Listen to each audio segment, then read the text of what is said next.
अरहतो सम्मा सम्बुद्धस्स।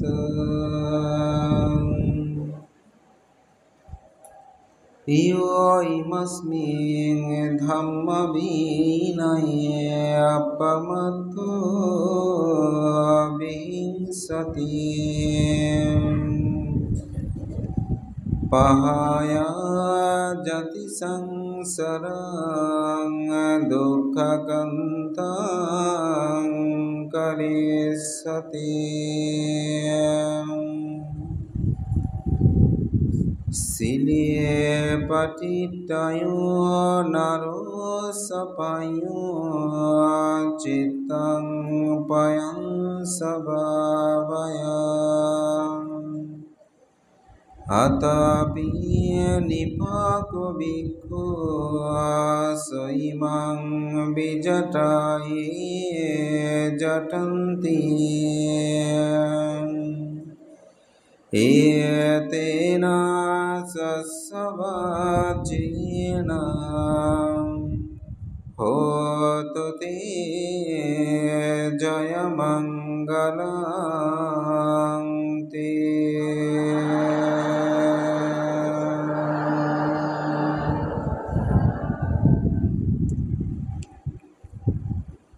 মহাকারণিক তথাগত গৌতম বুদ্ধের ধর্মদর্শনে একটি অতীব গুরুত্ববহ তাৎপর্যমণ্ডিত শুভ শ্রাবণী পূর্ণিমা। ভগবান তথাগত বুদ্ধ পরিনির্বাণের 3 মাস পর ব্রহ্মার্ত পর্বতের পাশে রাজগৃহের সপ্তপর্ণী গুহায় মহাশ্রাবকের অন্যতম মহাকাশ্যপ স্তবীরের সভাপতিত্বে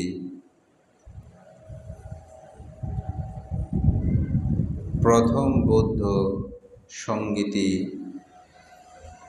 সংগায়ন অনুষ্ঠিত হয় এই শ্রাবণী পূর্ণিমা তিথিতে। তাই এই পূর্ণিমাটা বৌদ্ধদের কাছে অতীব গুরুত্ববহ। সেই পূর্ণিমাকে স্মরণ করে ত্রৈমাসিক বর্ষাব্রতে আজকের এই বিকালবেলার আলোচনা সভার মাননীয় ভিক্ষু সংঘ, ধর্মপ্রাণ উপাসক উপাসিকা, দায়িক দায়িকা, উপসৎশীল গ্রহণকারী যারা শুনছেন, আপনাদের সকলের প্রতি মৈত্রী চিত্তে পুণ্যদান আশীর্বাদ এবং শ্রাবণী পূর্ণিমার মৈত্রীময় শুভেচ্ছা জ্ঞাপন করছি।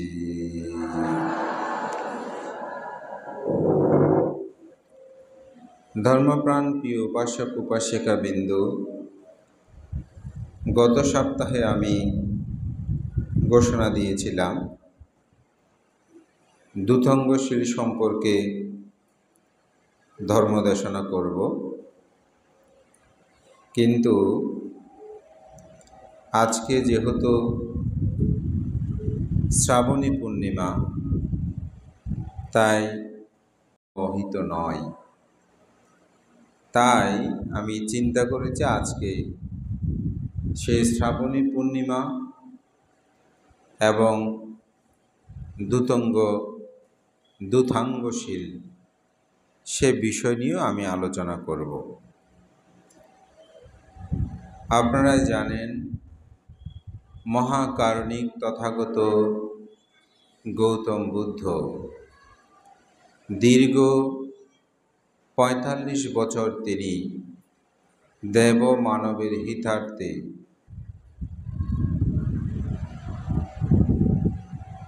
সকল ধর্ম দর্শনসমূহ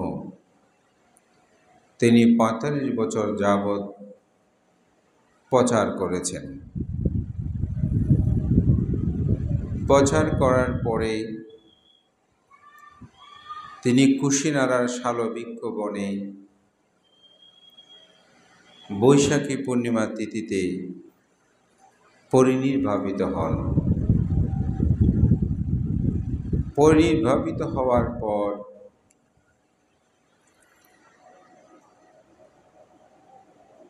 সপ্তদিন পর্যন্ত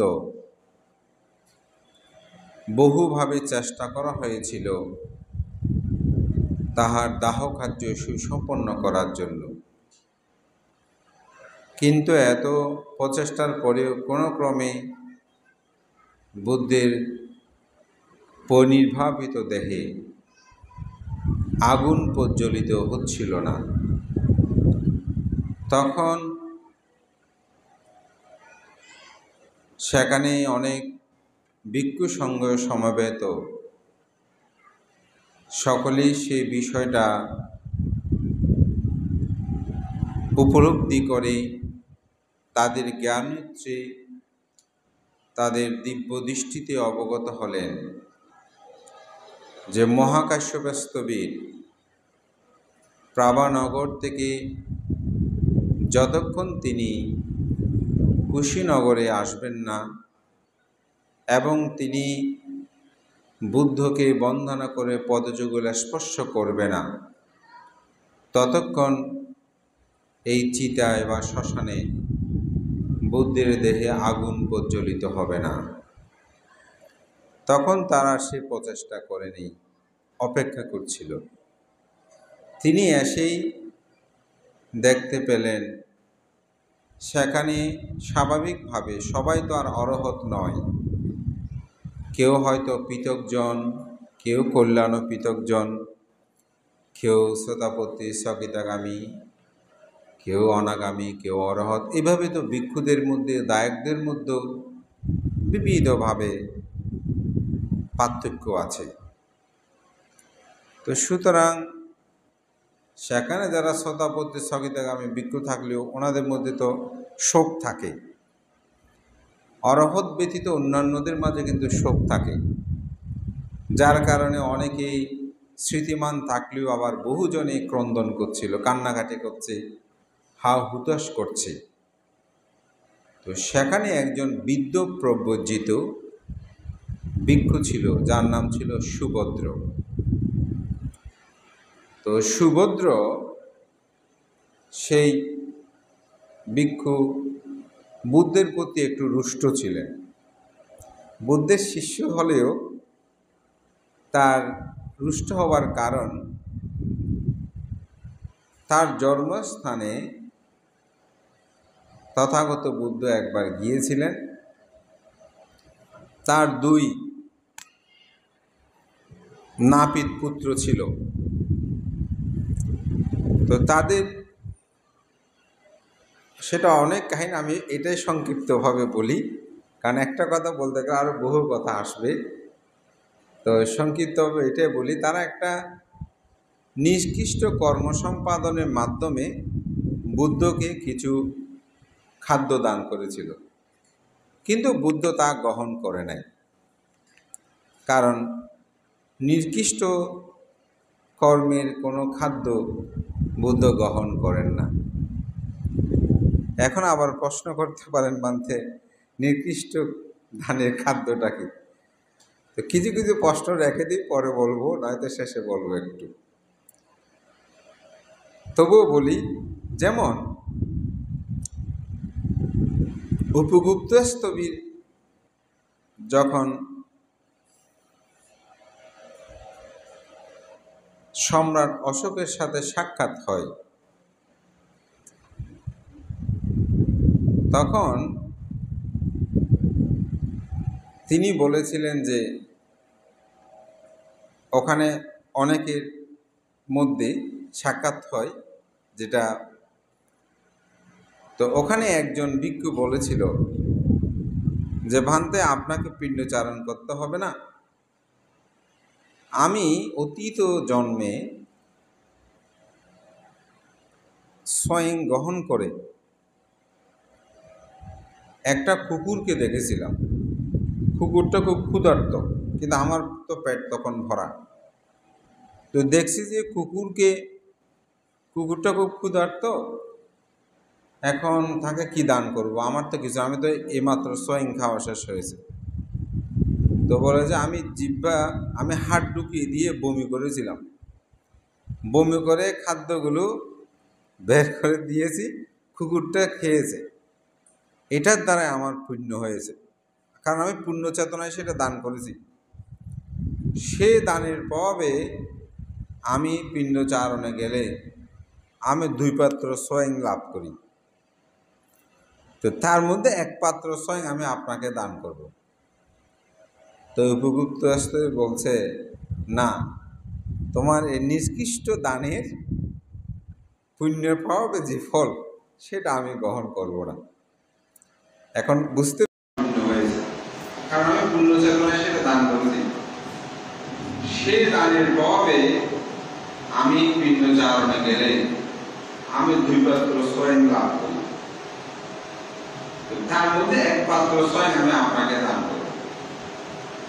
তো উপগুপ্ত বলছে, না, তোমার এই নিষ্কৃষ্ট দানের পুণ্যের প্রভাবে যে ফল, সেটা আমি গ্রহণ করব না। এখন বুঝতে পেরেছেন আসলে নির্দিষ্ট দানটা আসলে কিরকম, কিন্তু এই দানেরও পুণ্য হয়েছে। দেখেন, এই দানের পুণ্য প্রভাবে তিনি 2 পাত্র সোয়াইং কি করছেন, লাভ করছেন। ওই যে কুকুরকে দান করেছে। তো নির্দিষ্টটা কি আসলে উদ্দেশ্য ধর্ম, আপনি যেদিকে যাবেন বেড়ে যাবেন, যে সংক্ষেপ করতে হয়। তো সুভদ্র তিনি এরকম একটা দানে বুদ্ধ গ্রহণ করেন। তো তিনি বুদ্ধের শিষ্য হলেও মনে মনে একটা বুদ্ধের প্রতি ওনার অনেকটা অভিমান বা এই ধরনের কিছু বলতে পারেন। তো যার কারণে যখন বুদ্ধ পরিনির্বাপিত হয়েছেন, ওনারা কান্নাকাটি করছে, তখন উনি বলতেছেন, এই এত কান্নাকাটি করার দরকার, ভালো ঘুরতে পারবো। বুদ্ধ জীবিত থাকা অবস্থায় তিনি আমাদেরকে শুধু বলতেন, এটা করো, এটা করলে দোষ হয়, এটা করলে পুণ্য হয়, এটা করা যাবে না। এভাবে আমাদেরকে প্রায় সময় বুদ্ধ বাধা প্রদান করতেন। পুণ্য বিমণ্ডিত দেহ এখনো পৃথিবীতে বিদ্যমান, তার দেহটা এখনো বিদ্যমান। এর মধ্যেই যদি এরকম পাপচিত্ত মানসিকতা সম্পূর্ণ ভিক্ষু এরকম কথা বলে, তাহলে তো বুদ্ধের শাসন বেশি দিন টিকবে না। যার যেমন ইচ্ছা ঠিক সেরকমভাবে চলবে। তখন তিনি এই বুদ্ধের পরিনির্বাপিত হলেন, সেখানে তিনি 3 বার প্রদক্ষিণ করলেন। এই বৈশ্য বর্ণনা পরিনির্বাণ ক্ষেত্রে বলব। এবং 7 দিন পর্যন্ত বুদ্ধের ধাতুসমূহ পূজাকর্ম সম্পাদন করলেন। এই 14 দিন অতিবাহিত হওয়ার পরে তিনি 250 ভিক্ষু সঙ্গ নিয়ে 2500 ভিক্ষু সঙ্গ নিয়ে তিনি রাজগিরে যাত্রা করলেন। কোথায় থেকে? কুশীনগর থেকে রাজগিরে এসে তিনি প্রথম বসবাস অধিষ্ঠান করলেন। অধিষ্ঠান করার পর মাসান্তের মধ্যে সেখানে প্রায় 18টি বিহার তিনি পুনঃসংস্কার আদি কর্ম সম্পাদন করলেন এবং অজাতশত্রুকে এই বিষয়ে অবহিত করে বললেন যেন সংজ্ঞায়নের ব্যবস্থা করা হয়। তখন তিনি বললেন, তথাগত বুদ্ধের ধর্ম দর্শন রক্ষায় আমার যত করণীয় কর্তব্য আমি তা সম্পাদন করব, আপনি ব্যবস্থাপনা করুন। তখনই সপ্তপর্ণী গুহার মধ্যে 500 ভিক্ষু নির্বাচিত হলো, সেখানে বসবেন। 500 আসন সুসজ্জিত করা হলো। শ্রাবণী পূর্ণিমার একদিন আগে, যেদিন বর্ষা সংজ্ঞায়ন শুরু, তার পূর্বে দিন 499 জন, যেখানে নির্বাচিত হয়েছে 500 জন, তার মধ্যে 499 জন ছিল অরহত, কিন্তু একজন মাত্র শ্রোতাপত্তি লাভী ছিলেন, সেটাকে বুদ্ধের প্রধান শিষ্য ধাম্মাভান্নাকারী আনন্দস্তবীর। তো আনন্দস্তবীর চিন্তা করছে 500 জন ভিক্ষু যেখানে নির্বাচিত হয়েছে, সেখানে 499 জন সকলেই অরহৎ, কিন্তু আমি একজন মাত্র অরহৎ নই। আমি বুদ্ধের প্রধান সেবক হিসাবে এই বিষয়ে আমি ধর্মবিনয়ী, আমি হয়তো অবগত বলেই আমাকে নির্বাচিত করেছে, কিন্তু অরহৎ না হয়ে সেখানে উপস্থিত হওয়াটা আমার জন্য সমীচীন নয়। অর্থাৎ যদি আমরা বলি অনেকটা যোগ্যতার অভাবের মতন না, যেখানে সবাই MA পাশের নিয়োগ হবে। এখন তিনি চিন্তা করতেছে আমি তো মেট্রিক পাস, সুতরাং আমি শ্রোতাপত্তি লাভী, তাহলে স্থগিতাগামী অনাগামী অরহৎ হওয়া বাকি আছে। এখন সেটা আমি কি করতে পারি? তখনই তিনি শ্রাবণী পূর্ণিমার আগের দিনেই তিনি ধ্যানস্থ হলেন। কারণ ভগবান তথাগত বুদ্ধ যখন পরিনির্বাপিত হচ্ছিলেন,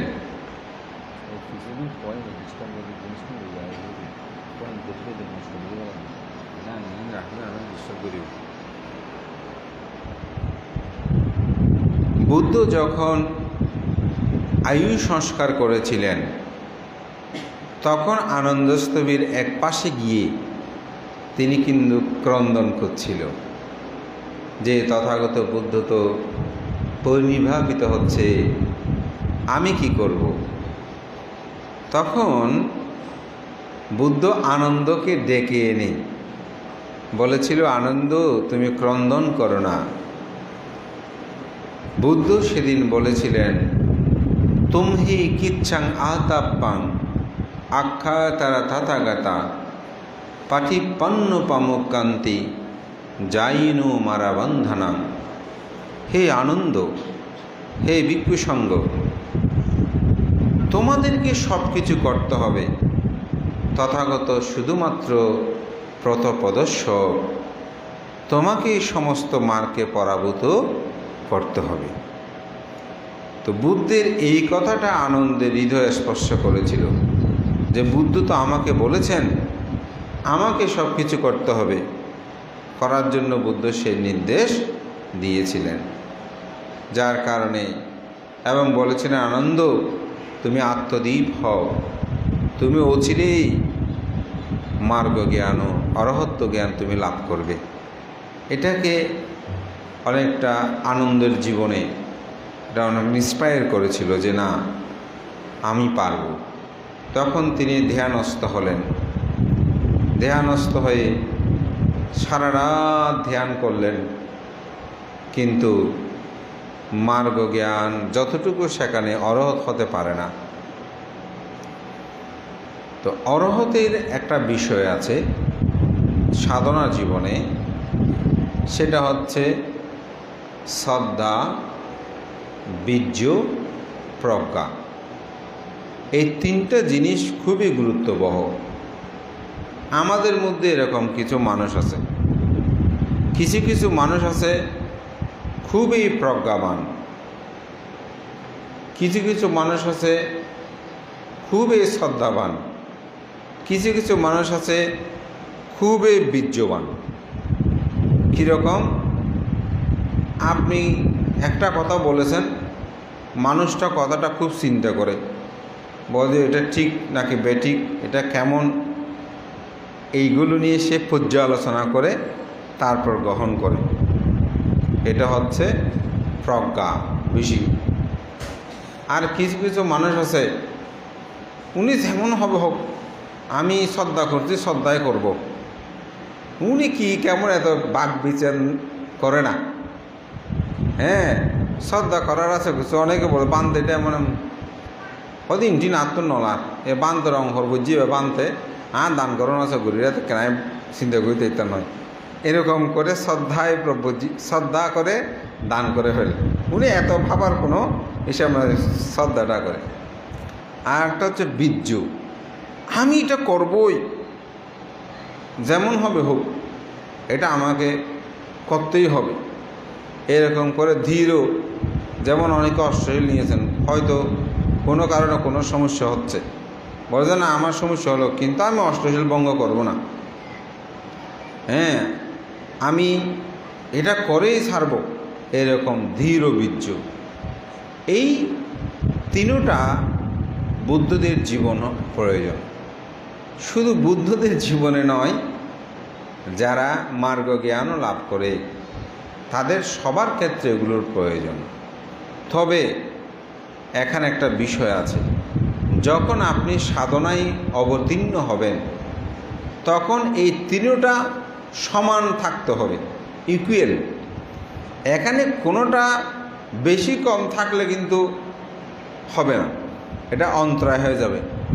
যেমন আপনি ভাবনায় বসেছেন, কী দেখেছি, কী দেখলাম, কি হয়েছে, এটা নিয়ে শুধু প্রজ্ঞা দিয়ে বিচার করতে থাকেন, তাহলে ভাবনায় আপনি অগ্রসর হতে পারবেন না। তো আপনাকে তিনটাই থাকতে হবে। কি কি? শ্রদ্ধা, প্রজ্ঞা, শ্রদ্ধা, বীর্য। তো আনন্দস্থবিরের মূলত বীর্যটা মানে আমি এখনই কি করব, মার্গ জ্ঞান অরহত হব, এটা বীর্যটা বেড়ে গিয়েছে না। তো আমাদের একটা কথা আছে, বলেছে জোরে অতিরিক্ত টানলে ছিঁড়ে যাবে, ঠিক না? টানার মধ্যে একটা সিস্টেম আছে, কেমন ঠিক অনুরূপ। এখন উনি বলছেন আমাকে মানে কালকে আজকের মধ্যেই আমাকে অরহত হতে হবে, যার কারণে এই বীর্যের ধীরতায় তিনি ওনার মার্গ জ্ঞানের অন্তর হয়ে আছে। যখন খুব ভোর হয়ে যাচ্ছে শ্রাবণী পূর্ণিমার দিনে, তখন বলছে মনে হয় আমার দ্বারায় হবে না। ওই বীর্যটা কি হয়েছে, বীর্য মানে দৃঢ়তা, এটা একটু কমেছে। তো কমে কিন্তু স্মৃতি রেখেছেন। তো যখন ওদের একটু বিছানায় যায়, তো বিছানায় যখন যাচ্ছে, আবার কিছু কিছু বই আছে বিছানা থেকে নামছে, যেভাবে হোক। যখনই উনি যখনই পদযুগল মাটি থেকে তুলে খাটে উঠেছেন, ঠিক সেই মুহূর্তেই তিনি অরহত্ব মার্গ জ্ঞান লাভ করলেন। বুদ্ধের ধর্ম দর্শনে চারিটি ইজ্জাপতের কথা আছে। কয়টা? চারিটি। কি কি? আপনারা তো একটু আগে ধ্যান করেছেন না, চারি ইজ্জাপত কি? চার ইজ্জাপত প্রথমটাই বলি, আপনারা যেটা বসেছেন যে এটা হচ্ছে একটা ইজ্জাপত, মানে বসেও মানুষ ধ্যান করতে পারে, একটা পেয়েছেন। এখন আর বাকি তিনটা পারবেন আপনারা। দ্বিতীয় কি? দ্বিতীয় হচ্ছে হাঁটা। হাঁটার সময় আপনি কি করতে পারেন? ধ্যান করে না, তাহলে হাঁটাটা একটা ইজ্জাপত। কয়টা পেয়েছেন? দুটা। আর একটা শুধু দাঁড়িয়ে থাকা, একদম সোজা হয়ে দাঁড়িয়েছে, আমি দাঁড়িয়েছি, এরকম স্মৃতি করেন না, কয়টা গিয়েছে? তিনটা। আর একটা শুয়ে থাকা, ঘুম যাবা না, আবার শুয়ে সেখানেও স্মৃতি করা, সেটা হচ্ছে চতুর্থ। এই চারি ইজ্জাপতে বুদ্ধের সমগ্র শিষ্যগণের মার্গ জ্ঞান লাভ হয়েছে। কিন্তু জগতে একজন মাত্র এই চারি ইজ্জাপতের বাইরে মার্গ জ্ঞান লাভ করেছে, সেটা হচ্ছে কে? আনন্দস্থবির। তিনি তখন বসাও নয়, শোও নয়, ঠিক খাটে উঠতেছে, ঠিক সেই মুহূর্তে পদযুগল মাটি থেকে তুলেছে, খাটে বসতেছে, ঠিক সেই মুহূর্তেই মার্গ জ্ঞান লাভ হয়েছে। তো সপ্তপূর্ণী গুহায় এই শ্রাবণী পূর্ণিমা তিথিতে 500 আসন সুসজ্জিত হল। 499 জন ভিক্ষু সংঘ সেখানে সমবেত হলো। কিন্তু আনন্দস্থবিরের সেই ধর্ম আসনটি শূন্য। দক্ষিণ ও পূর্ব কোণে সে আসনগুলো সজ্জিত করা হয়েছিল। তো মহাকাশ্যপস্থবির যখনই ভিক্ষু সংঘের সাথে আলোচনা করছে, আনন্দস্থবির তো এখনও সভামঞ্চে আসেন নেই মনে হয়। এরকম কথোপকথন করতেই আনন্দস্থবির জানতে পারলেন সপ্তপর্ণী গুহায় সে প্রথম বৌদ্ধ সঙ্গীত অনুষ্ঠিত হচ্ছে, শুরু হয়ে যাচ্ছে। তখন তিনি মাটি ভেদ করে তার যে নির্দিষ্ট আসন সেখানে গিয়ে তিনি যথাসময়ে উপবেশন করলেন। আনন্দস্থবির অতীত জন্মে তিনি এক বুদ্ধের সময়কালে এরকম একজন সেবক দেখেছিলেন। তো সেবক দেখেছিলেন কীরকম? বুদ্ধ যে গন্ধ কুটিরে থাকতেন, সমস্ত বৌদ্ধগণ যে কুটিরটার যে রুমের মধ্যে থাকতো সেটাকে গন্ধ কুটির বলে। গন্ধ কুটিরে থাকতেন। তো কেউ ফাং করতে আসলে সেই বুদ্ধের সেবক তাহাকে যখন প্রার্থনা করতেন যে আমি ভান্তের সাথে বুদ্ধকে ফাং করতে এসেছি অমুক দিন, এরকম দরজা খুলতে হতো না। তিনি মাটি ভেদ করে ঋদ্ধিপ্রভাবে রুমে গিয়ে বুদ্ধের সাথে কথা বলে আবার আসতেন। এরকম বৃদ্ধি সম্পূর্ণতা দেখেই আনন্দস্থবির অতীত জন্মে তিনি পুণ্যকর্ম সম্পাদন করে সে বুদ্ধের পদযুগলে পতিত হয়ে প্রার্থনা করেছিলেন যে আমি এরকম বুদ্ধের প্রধান সেবক হতে চাই। এটাও কিন্তু অতীত জন্মের একটা প্রার্থনা, যার কারণে আনন্দস্থবির এটি লাভ করেছেন বুদ্ধের পরিনির্বাণের পর। সপ্তপর্ণী গুহায় সভা শুরু হলো এই শ্রাবণী পূর্ণিমায়। প্রথম ভিক্ষু সঙ্গদের সাথে আলোচনা করলেন। সেখানে সভাপতিত্ব নির্বাচিত হল মহাকাশ্যপ স্থবির। মহাকাশ্যপ কি এটা আমি একটু পরে বলবো। সভা শুরু হলো। সভা শুরু হওয়ার পর প্রথম সেখানে ভিক্ষু সঙ্গদের সাথে আলাপ করে বললেন মহাকাশ্যপ স্থবির, বুদ্ধের ধর্ম বিনয়গুলো আমরা একত্রিত করতে হলে কোন বিষয়টা আমরা আগে সংজ্ঞায়ন করবো, একত্রিত করবো? সংজ্ঞায়ন অর্থ কি? সম্মেলন। সঙ্গীতি অর্থ মানে গান নয়, এটা সঙ্গীতি হচ্ছে বুদ্ধের ধর্ম বিনয়গুলো বিশুদ্ধকরণে সংরক্ষণ করার জন্য যে সম্মেলন অনুষ্ঠিত হয় তাকে বলা হয় সংজ্ঞায়ন বা সঙ্গীতি। বুদ্ধের 3 মাস পরে এই প্রথম সঙ্গীতিটা অনুষ্ঠিত হয়। তখন ভিক্ষু সংঘরা বলল যে প্রথম বিনয়টা প্রজ্ঞাপন হোক, কারণ বিনয় হচ্ছে বৌদ্ধ শাসনের আয়ু। অর্থাৎ বিনয় থাকলে বুদ্ধের শাসন রক্ষা হবে। সুতরাং আগে বিনয়টা সংজ্ঞান হোক। তখন মহাকাশ্যপ স্থবির বললেন, ভগবান তথাগত বুদ্ধের অশীতি শ্রাবকের মধ্যে উপালিকে বলা হয় বিনয়দর। নাপিত পুত্র উপালি, স্থবির ছিলেন বিনয়দর। বলে তাহলে উপালি থেকে আমরা বিনয় সম্পর্কে প্রশ্ন জিজ্ঞাসা করি। তখনই মহাকাশ্যপ স্থবিরের নির্দেশে প্রশ্ন করা হলো, ভগবান তথাগত বুদ্ধ প্রথম কোথায় তিনি ভিক্ষু সংঘের পরাজিকা সম্পর্কে দেশনা করেছিলেন, কাকে উপলক্ষ করে? তখন তিনি বললেন, সুদীর্ণকে উপলক্ষ করে ভগবান তথাগত বুদ্ধ প্রথম পরাজিকা সম্পর্কে তিনি বিনয় প্রজ্ঞাপন করেছিলেন। এভাবে সমগ্র বিনয় যখন শেষ হয়, সংজ্ঞায় অর্থাৎ একত্রিতকরণ বিশুদ্ধিকরণ শেষ হয়, তখন সেখানেই প্রশ্ন করা হয় যে উপালি স্থবির যাহা কিছু বলেছেন এগুলো সব যথার্থ কিনা। সমগ্র অরহৎ ভিক্ষুগণ তারা যখন বলেছে হ্যাঁ এটা যথার্থ, তখন সাধুবাদ অন্তে তাহা গ্রহণ করা হলো। তখন বলছে যে ধর্ম সম্পর্কে তো আনন্দস্তবীর জানে, এখন আনন্দস্তবীরকে প্রশ্ন করা হোক।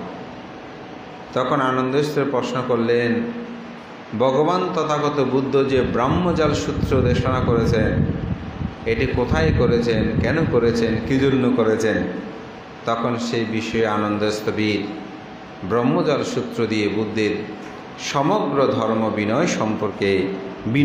ধর্ম সম্পর্কে তিনি অবহিত করলেন। এটি করতে 3 মাস কাল সময় অতিবাহিত হয় প্রথম সঙ্গীতি। এই শ্রাবণী পূর্ণিমা তিথিতে মূলত এই সংজ্ঞায়ন অনুষ্ঠিত হয়। এই সংজ্ঞায়নের আরও কিছু বিষয় আছে, সেটা একটু বললে আপনাদের ভালো লাগবে। যখন সমগ্র বিনয় প্রজ্ঞাপন সংজ্ঞায়ন হলো, ধর্ম সংজ্ঞায়ন হলো, তখন আনন্দস্তবীরকে মহাকাশের আনন্দস্তবীর, এখন হয়তো আপনি জীবিত আছেন, আপনি যখন পৃথিবীতে থাকবেন না, আপনার দেহ অবয়ব বিদ্যমান থাকবে না, তখন যদি ভিক্ষু সংঘ জিজ্ঞাসা করে আপনাকে বুদ্ধ ধর্ম বিনয়ের যে ক্ষুদ্র অনুক্ষুদ্র শীলগুলো কি, সেটা তো আপনি ছাড়া আর কেউ এটা বলতে পারবে না। এখন আপনি বলুন যে বুদ্ধ যে ক্ষুদ্র অনুক্ষুদ্র শীলগুলো পরিবর্তনের জন্য ভিক্ষুগণ চাইলে পরিবর্তন করতে পারে।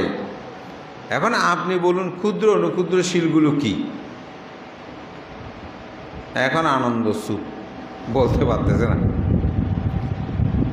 কারণ আনন্দকে যখন বুদ্ধ বলেছেন, আনন্দ ভিক্ষু সঙ্গ চাইলেই বুদ্ধের ক্ষুদ্র অনুক্ষুদ্র শীলগুলো পরিবর্তন করতে পারে, অর্থাৎ সংশোধন করতে পারে, একটা বাদ দিয়ে আটা, যেগুলো ছোট শীল বা ক্ষুদ্র শীল আমরা বলি। এখন আনন্দ বলতেছে যে এখন সেটা তো আমি জিজ্ঞাসা করি নাই। এখন এটা নিয়ে ভিক্ষু সংঘদের মধ্যে একটা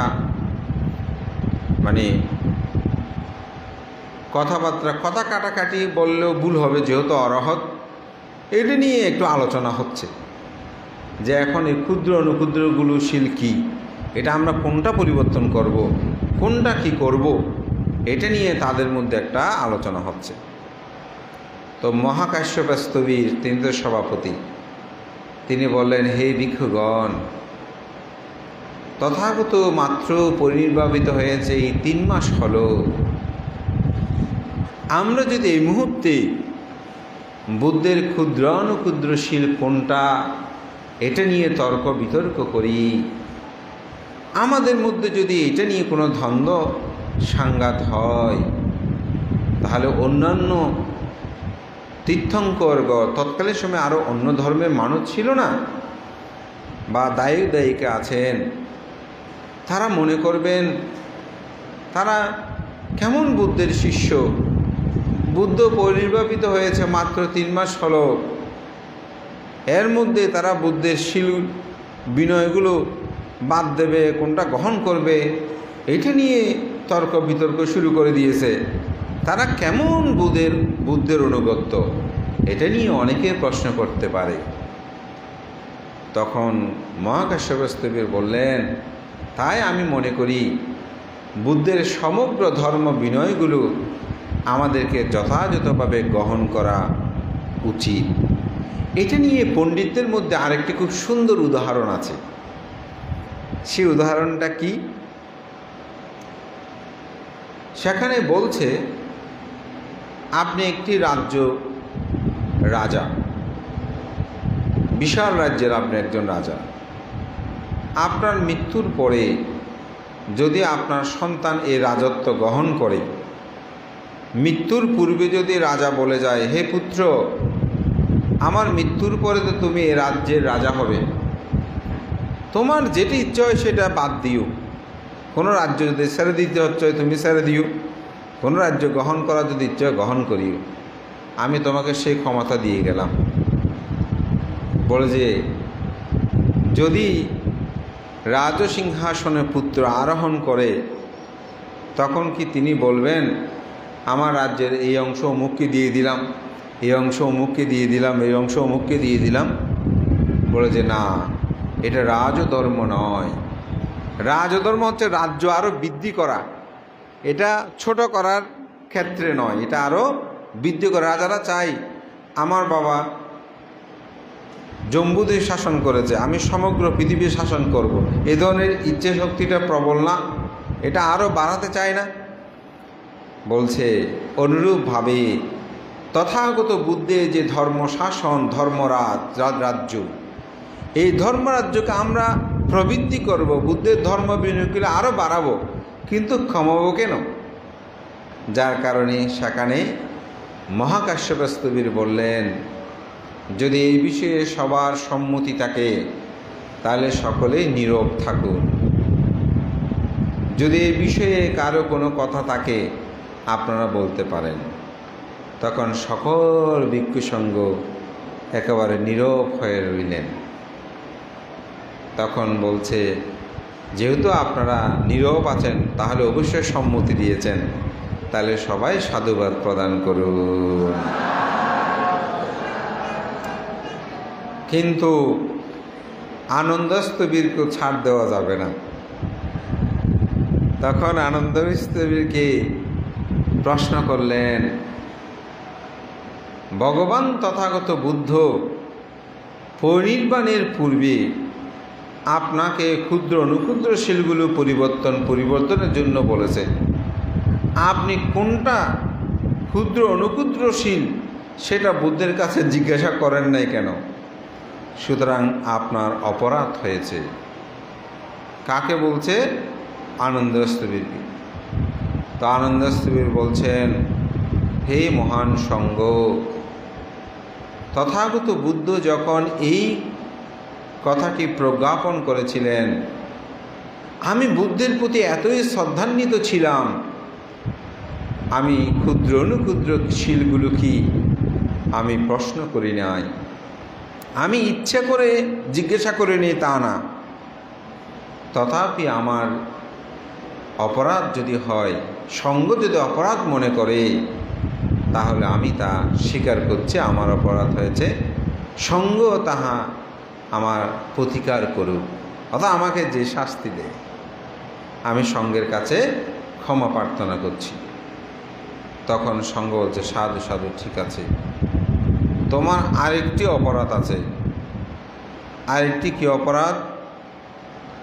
তথাগত বুদ্ধের চিবর তুমি পা দিয়ে মারিয়ে সেলাই করেছিলে, এটি তুমি যথার্থ করো নাই।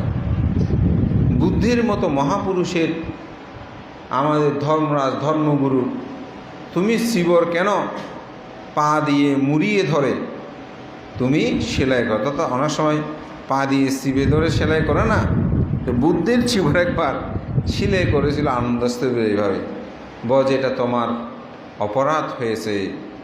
তখন আনন্দস্থবির হাত জোর করেই ক্ষমা চেয়ে বললেন, তথাগত বুদ্ধের প্রতি আমি অসীম শ্রদ্ধা সম্পন্ন ছিলাম।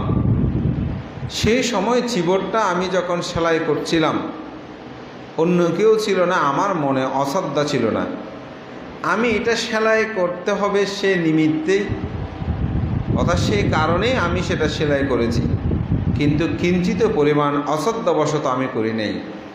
তবুও সঙ্গ যদি অপরাধ মনে করে, আমি অপরাধ স্বীকার করছি, তার প্রতিকার করছি, এই বলে সঙ্গকে বন্দনা করলেন। বলছে আনন্দ, তোমার আরেকটি অপরাধ। কি অপরাধ? তথাগত বুদ্ধ যখন পরিনির্বাপিত হয় তখন তুমি ভিক্ষু সঙ্গ দায়ক অনেক ছিল, তাদেরকে আগে দেখার সুযোগ না দিয়ে তুমি নারীদেরকে আগে দেখার সুযোগ করে দিয়েছ। তুমি এটা অপরাধ করেছ। এই নারীরা সেখানে গিয়ে ক্রন্দন করতে করতে বুদ্ধের পদযুগল সহ চারিদিকে ভিজিয়ে দিয়েছিল। তুমি কেন নারীদেরকে আগে বন্দনা করার সুযোগ দিয়েছ? এটা তোমার অপরাধ হয়েছে। তখন আনন্দ বললেন, হে মহান সঙ্গ, আমি চিন্তা করেছি নারীরা অবলা রাত্রিবেলায় দূর দূরান্তে গমনাগমন করা তাদের জন্য নিরাপদ নয়। তাই বুদ্ধ পরিনির্বাপিত দিনের বেলায় যেন দেখে নারীরা চলে যেতে পারে, সেজন্য তাদেরকে আমি আগে বন্দনা করার সুযোগটা দিয়েছি। তাতেও যদি আমার অপরাধ হয় আমি ক্ষমা প্রার্থনা করছি, প্রতিকার চাইছি। এই বলে সঙ্গের প্রতি তিনি শ্রদ্ধা নিবেদন করলেন। আনন্দ, তোমার আরেকটি অপরাধ হয়েছে। কয়টা গেছে অপরাধ? 3টে না? তোমার আরেকটি অপরাধ হয়েছে। কি অপরাধ? তুমি তথাগত বুদ্ধ বারংবার ভিক্ষুণী সংঘ প্রতিষ্ঠা করতে চায়নি, কিন্তু তুমি বারবার বুদ্ধকে অনুরোধ করে ভিক্ষুণী সংঘ প্রতিষ্ঠা করেছ, যার কারণে শাসনের আয়ুষ্কাল এটা কমে গেছে। এটি তোমার অপরাধ হয়েছে। তখন আনন্দ স্থবির বললেন, ভগবান তথাগত বুদ্ধ রাজকুমার সিদ্ধার্থ যখন জন্মগ্রহণ করে, জন্মগ্রহণের পর 7 দিবসে তার মাতার বিয়োগন্ত হয়, তা মৃত্যুবরণ করে। মহাপ্রজাপতি গৌতমী পুত্র স্নেহে রাজকুমার সিদ্ধার্থকে লালন পালন বর্ধন করে। তিনি যখন 500 এই সখী সাথে নিয়ে বুদ্ধের কাছে এসে প্রব্রজ্ঞা গ্রহণের জন্য প্রার্থনা করেছিল, আমি সেই বিষয়গুলো বিবেচনা করে তথাগত বুদ্ধকে আমি প্রার্থনা করেছিলাম যেন তাদেরকে অন্তর্ভুক্ত করা হয় ভিক্ষুণী সঙ্গে।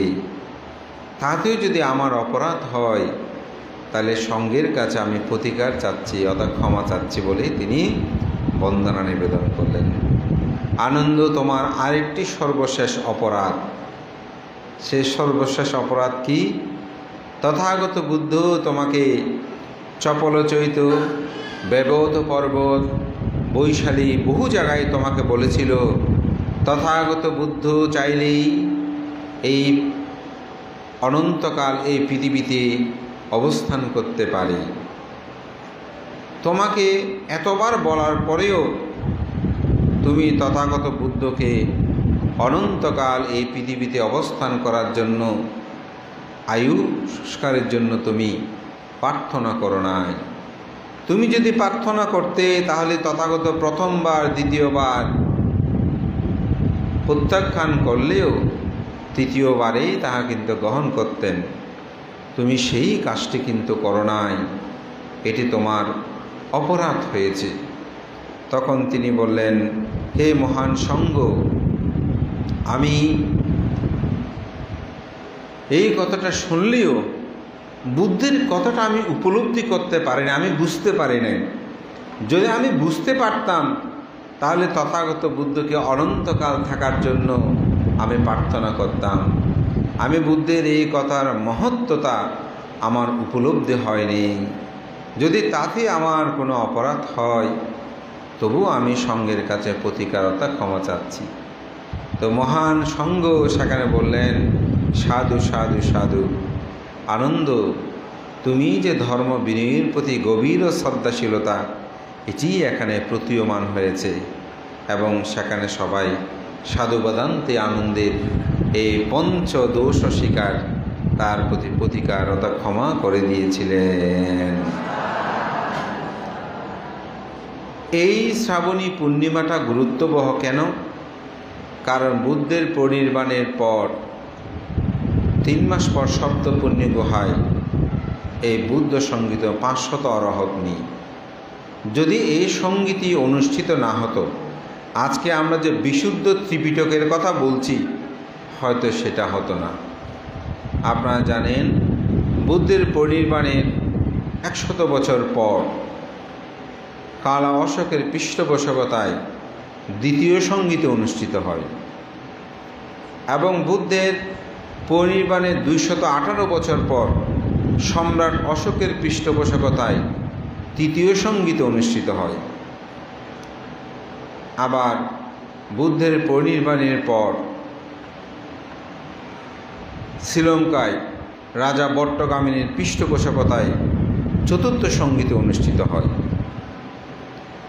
আবার রাজা মিন্ডনের পৃষ্ঠপোষকতায় সে মেন্ডেলিতে বার্মায় পঞ্চম সংগীতি অনুষ্ঠিত হয়। এগুলো কিন্তু ধারাবাহিকভাবে। আবার 1956 সালে 54 থেকে 56 সেখানে বার্মার মধ্যে তখন যেটা ষষ্ঠ সংগীতে অনুষ্ঠিত হয়, বার্মার প্রধানমন্ত্রী উনু ওনার পৃষ্ঠপোষকতা, বার্মা সরকারের পৃষ্ঠপোষকতায় ষষ্ঠ সংগীতে অনুষ্ঠিত হয়। অর্থাৎ প্রথম সংগীতি থেকে থেরোবাদে, এখানে আবার মহাযানে আরও কিছু সংগীতি আছে, সেটা অন্য বিষয়। থেরোবাদ ধর্ম দর্শনে এই 6টি সংগীতি সংজ্ঞায়ন। এখানে প্রতিবারে বুদ্ধের ধর্ম বিনয়গুলো কী হয়েছে, সংশোধিত হয়েছে। কেউ কোনো কিছু একটা সংযোগ করতে চাইলে বিজ্ঞ সংঘরা সবাই বসে সিদ্ধান্ত নিয়েছে এটা ঠিক আছে কিনা। যখনই বলে যেতে ঠিক নাই, তখন সেটা বাতিল করে দিয়েছে। এইভাবে বিশুদ্ধ পরিশুদ্ধভাবে এই পর্যন্ত 6টি সংজ্ঞায়ন অনুষ্ঠিত হওয়ায় আমরা যে ত্রিপিটকটা লাভ করেছি। এখানে একটি কথা বলতে হয়, সেটা হচ্ছে প্রথম সংগীতি যখন অনুষ্ঠিত হয় তখন কিন্তু ত্রিপিটক নাম ছিল না, তখন নাম ছিল ধর্ম ও বিনয়। দ্বিতীয় সংগতি যখন অনুষ্ঠিত হয় কালা অশোকের পৃষ্ঠপোষকতায় অশোকারামে, নামটা বিহারটা নাম আমার মনে পড়ছে না, সেখানে সংজ্ঞায়ন যে হয় সেখানেও ধর্ম বিনয় এই দুইটি বিষয়ে সংজ্ঞায়ন হয়। তৃতীয় সংগীতিতে এসে সম্রাট অশোকের পৃষ্ঠপোষকতায়, দ্বিতীয় সংগীতি বোধহয় বালুকারাম মনে হয়, তৃতীয় সংগীতটা হচ্ছে অশোকারাম। তখন কিন্তু ধর্মকে 2 ভাগে ভাগ করে। সেটা কি? সেটা হচ্ছে সূত্র এবং অভিধর্ম। ধর্মটাকে 2টি ভাগে ভাগ করে, বিনয় ঠিকই থাকে।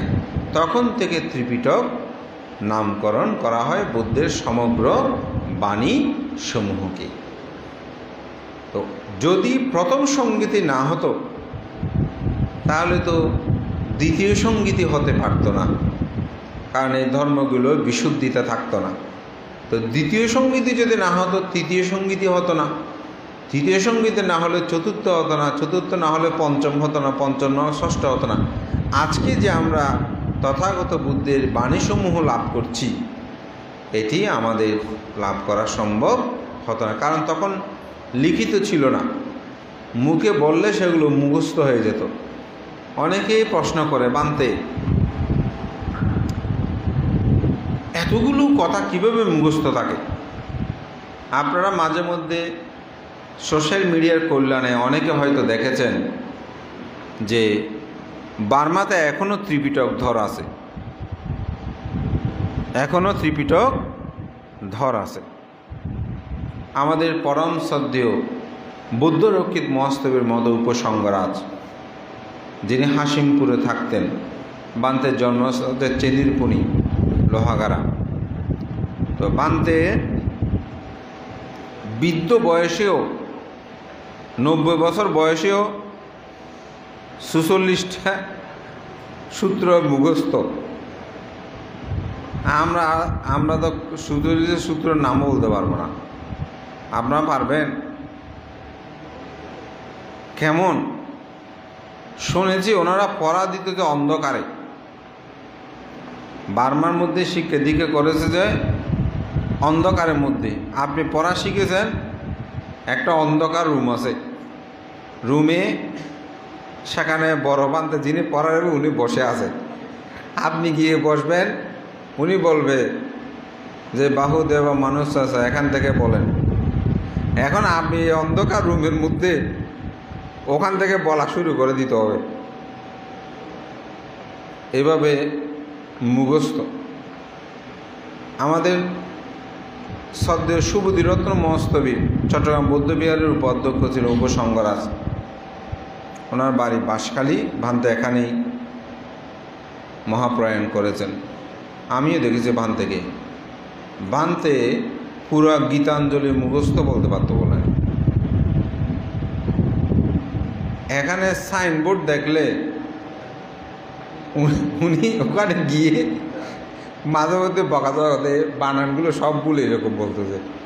এত সুদক্ষ ছিলেন, কারণ তিনি রেঙ্গুনে ধর্মদূত বিহারে সংঘশক্তি পত্রিকার তিনি প্রুফ সংশোধন করতেন। ওনার এরকম আমাদের মধ্যে এখন অনেক ভিক্ষু পুরো পাতিমুখ্য 287 মুখস্থ বলতে পারে। এখন আমাদের মধ্যে যেটা প্রথম 4টা পারাজিকে এটাও এখানে জানে কিনা, আমাদের বসে জয়রত্ন শিখেছিল, এখন মনে আছে কিনা কি জানি, আমি শিখিয়েছিলাম ওদেরকে।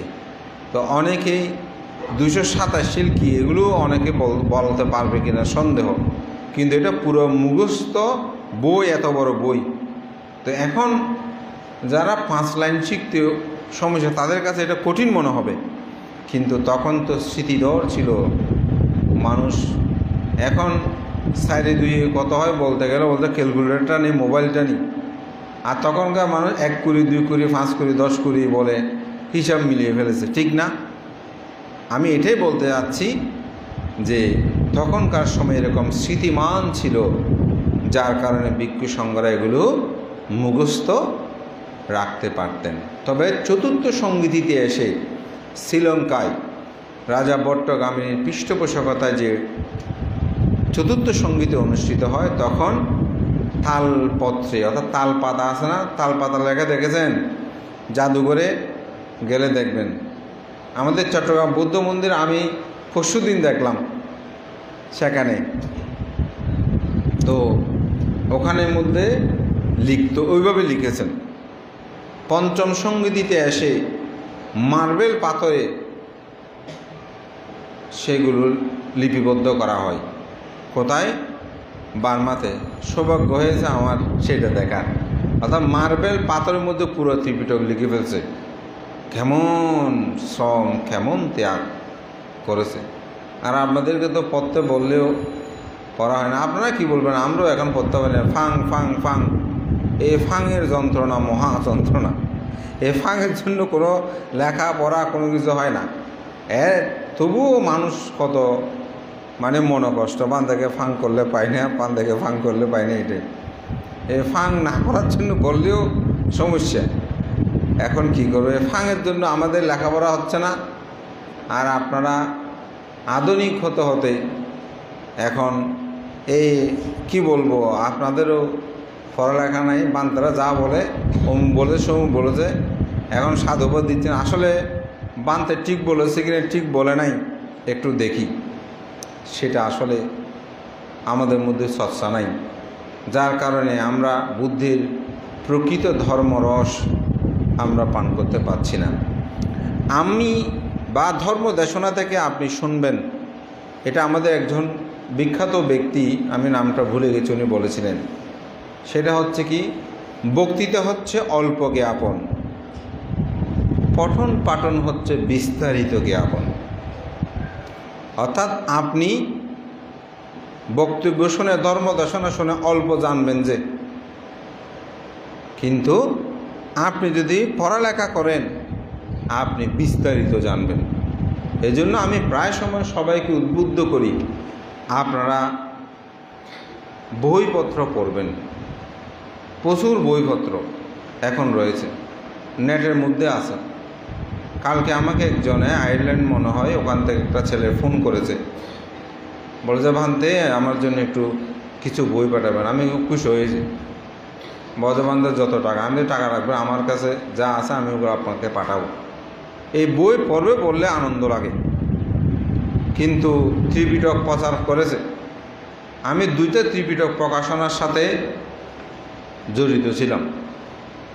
বুদ্ধিদর্পণ প্রকাশনী আর একটা ত্রিপিটক রিসার্চ সোসাইটি, বহু বই এই ত্রিপিটক রিসার্চ সোসাইটি, বিশেষ করে উজ্জ্বল বড়ুয়া বাসু, আর হচ্ছে প্রকৌশলী অনুপম বড়ুয়া, আরও অনেক সম্পৃক্ত আছে ওনারা। প্রায় 700 বিহারে ফ্রি এই বইগুলো দিয়েছে। এর বাইরেও অনেকটা অর্ধেক মূল্যে 11,000 টাকা করে বহু ব্যক্তিগত দিয়েছে। বিহারে গেলে দেখি আলমিরা সহ অনেকে দান করেছে।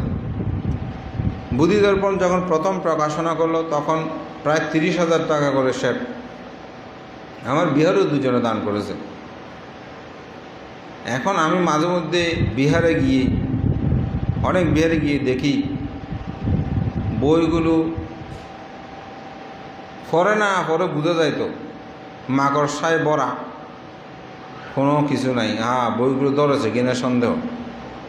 তো এখন অনলাইনে তো অনেকে শোনে, সেজন্য সবাইকে বলতাম তোমাকে এই বর্ষাবাসকালীন সময়েও আপনারা বিহারে গেলে এই বইগুলো বের করে করে একটু পড়বেন। আমি এখানে আগে বই বের করে দিতাম, বের করে দিলে কি হবে, বইগুলো দিন শেষে বজবান একটু বাড়িতে নিয়ে যায়। তো বাড়িতে নিয়ে গেলে আর ফেরত আসে না, এটা আর বলতে চাই না। তো মাঝে মধ্যে বিভিন্ন ক্ষেত্রে বই লাগে। আসলে ধর্ম দেশনা করতে হলে আপনাকে পড়তে হবে। তো মাঝে মধ্যে যখন বইটা খুঁজি পাই না, এখন আরেক বিপদে পড়ে যায়।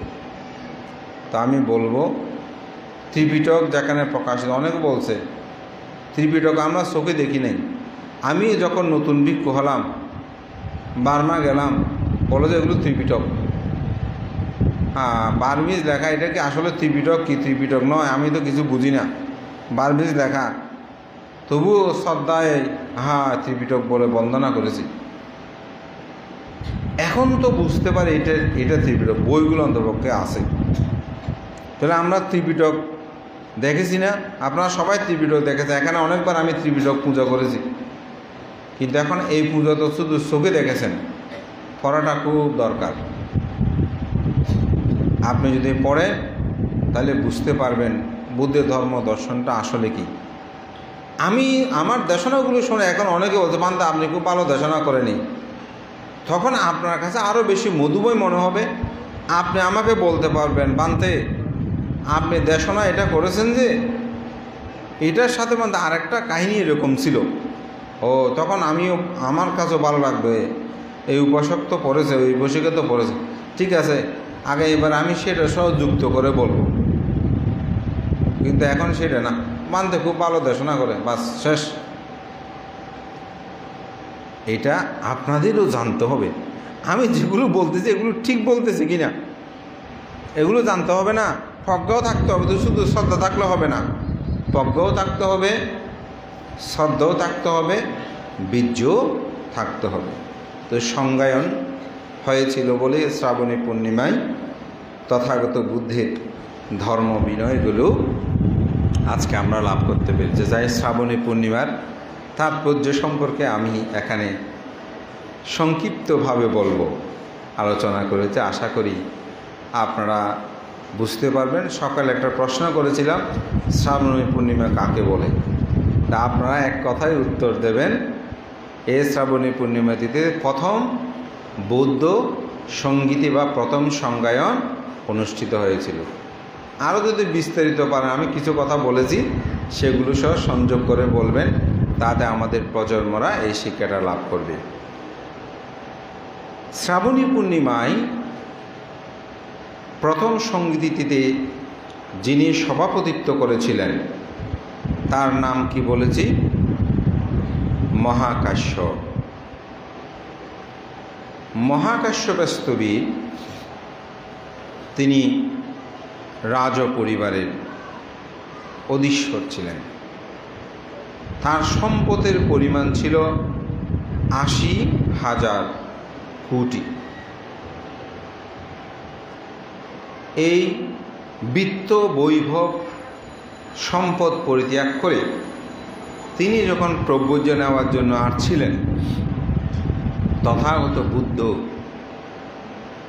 নিজে গিয়ে তাকে এক গাবুত, তখনকার সময়ের গণনা, তো এক গাবুত মানে সেটা একটা ব্যাখ্যা আছে, আমার এখন ঠিক মনে পড়ছে না, এত দূর পরিমাণ দূরত্বে বুদ্ধ নিজে গিয়ে মহাকাশ্যপস্তবীরকে প্রব্রজ্য প্রদান করেছিলেন এবং প্রব্রজ্য লাভের 7 দিনের মধ্যে তিনি অরহত্ব মার্গ জ্ঞান লাভ করেছিলেন। এরপরেই তিনি বুদ্ধের কাছে 13 প্রকার দ্যুতঙ্গশীল তিনি প্রতিপালন করেছেন। তো 13 প্রকার দ্যুতঙ্গশীল কি? দ্যুতঙ্গ, দ্যুত অঙ্গ, অঙ্গ তো বুঝেন মানে দেহ, দেহকে যাহা দিয়ে ধৌত করা হয়, ধুনা হয়, ধুনা বুঝেন না? মানুষ ধুনা না, মাঝে মধ্যে অনেক কিছু মানুষ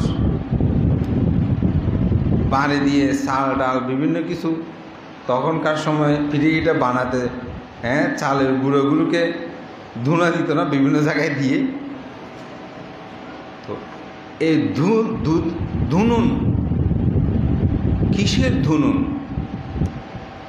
ক্লেশ, ক্লেশ মানে মার, আমাদের কাছে মার আছে। তো মারের বহু ব্যাখ্যান আগে এতটুকুই বলি, লোভ, দেশ ও মোহ এগুলো মার না, মা। পঞ্চমারের কথায় যাচ্ছি না।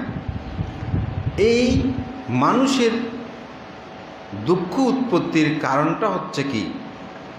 মানুষের দুঃখ উৎপত্তির কারণ সেটি হচ্ছে মার বা ক্লেশ। এই ক্লেশসমূহকে, মারকে যাহা দিয়ে ধুনে বা ধৌত করে সেটাই হচ্ছে দ্যুতঙ্গ। সেটা হচ্ছে কি? দ্যুতঙ্গ। এবং দ্যুতঙ্গ মানে অল্প ইচ্ছা, যথা লাভে সন্তুষ্টি, যা দিয়েছে তাতে আমি সন্তুষ্টি, কোনো বেশি চাহিদা নাই, যা পেয়েছে সেটাতে আমি সন্তুষ্ট বা সন্তুষ্টি। এই চেতনা যেই শীলগুলো প্রতিপালন করা হয় সেটাকে বলা হয় কি? দ্যুতাঙ্গ। তো দ্যুতাঙ্গ কয় প্রকার? কয় প্রকার?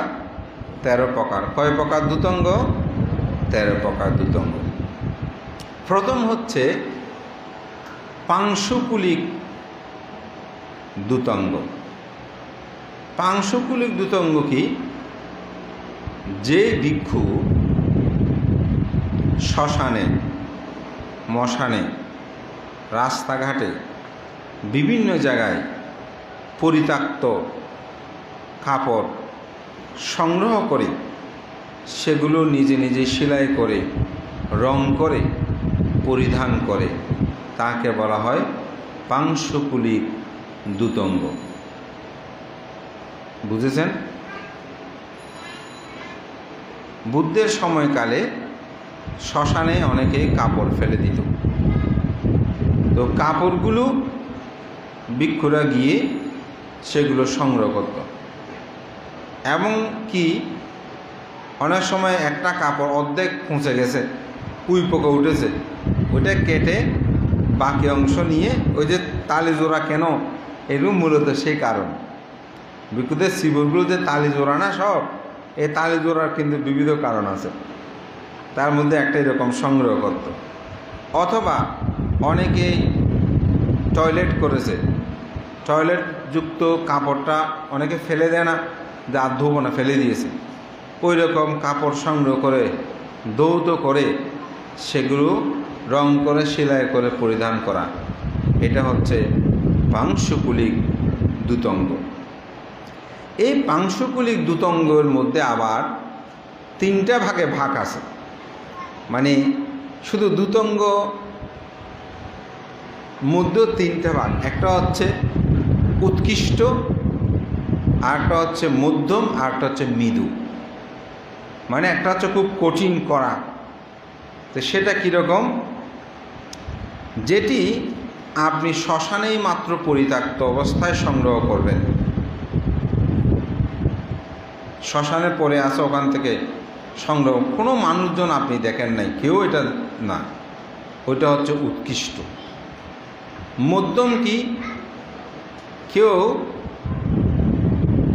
ওখানে ইচ্ছাকৃতভাবে ফেলে দিয়ে গেছে, মনে করে যে বান্তারা এটা অনেক সময় খুঁজে নিতে পারে, খেয়ে ফেলে দিয়ে গেছে, আপনি জানেন না, সেরকম চিবর গ্রহণ করে যখন আপনি পরিধান করবেন, এটাও পাংশুকুলিক দ্যুতঙ্গ, তবে এটা হবে মধ্যম, এটা হবে কি মধ্যম। আর মৃদু, ধরেন আপনি পিণ্ডচারণে বের হয়েছেন, এখন কোনো বুদ্ধিমান বা বুদ্ধিমতী সে চিন্তা করছে উনি তো দ্যুতঙ্গধারী, ওনার তো শিবরটা বোধহয় ছিঁড়ে গেছে, এখন আমি ওনাকে শিবরটা দান করতে চাই। তো উনি ভিক্ষুটা যখন বের হয়েছে পিণ্ডচারণে, উনি বান থেকে দূর থেকে দেখে কাপড়টা ফেলে দিয়েছে, অর্থাৎ শিবরটা ফেলে দিয়েছে।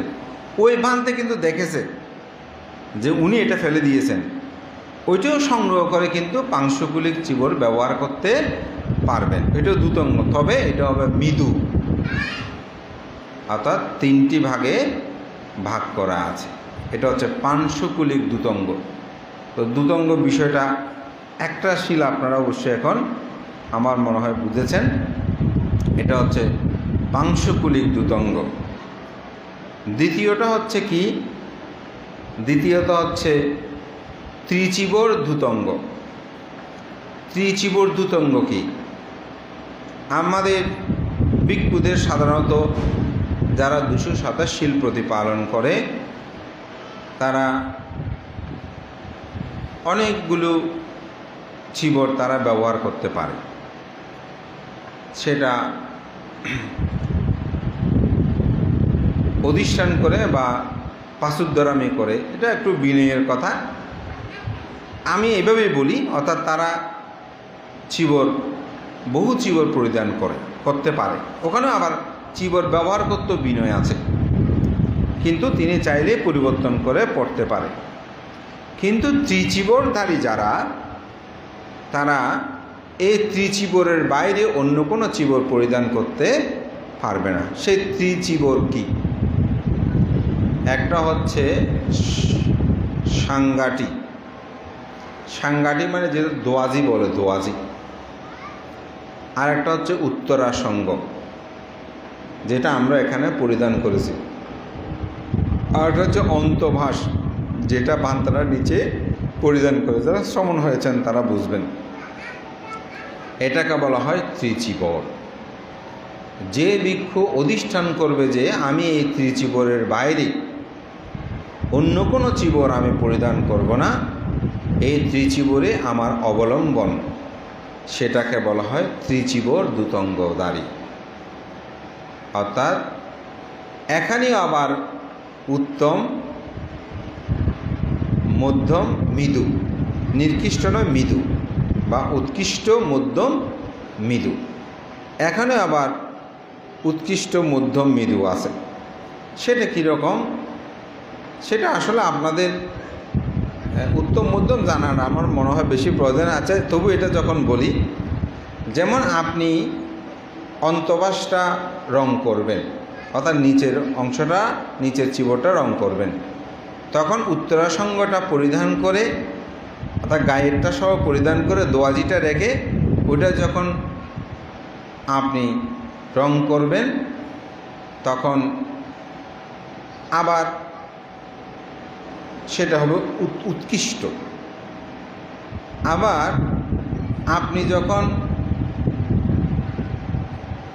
অন্তবাসটা পরিধান করে, উত্তরাসঙ্গ পরিধান করে দোয়াজিটা রং করবেন, তখনও সেটা হবে উত্তম, উৎকৃষ্ট। আবার দোয়াজিটা পরিধান না করে, দোয়াজিটা পরিধান না করে শুধু অন্তবাস আর উত্তরাসঙ্গটা রং করবেন, সেটা হবে উৎকৃষ্ট।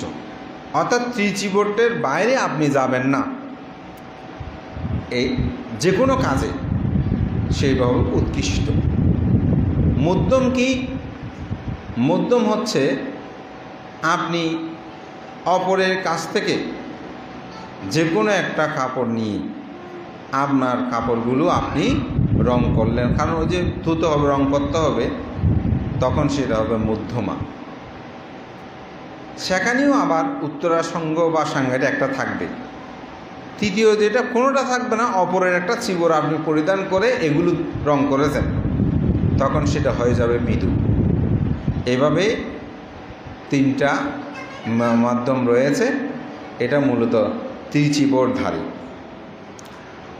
এরপরে তৃতীয় যেটা, সেটা হচ্ছে পিণ্ডপাত দ্যুতঙ্গ। এটা আপনাদের জন্য একটু প্রয়োজন আছে।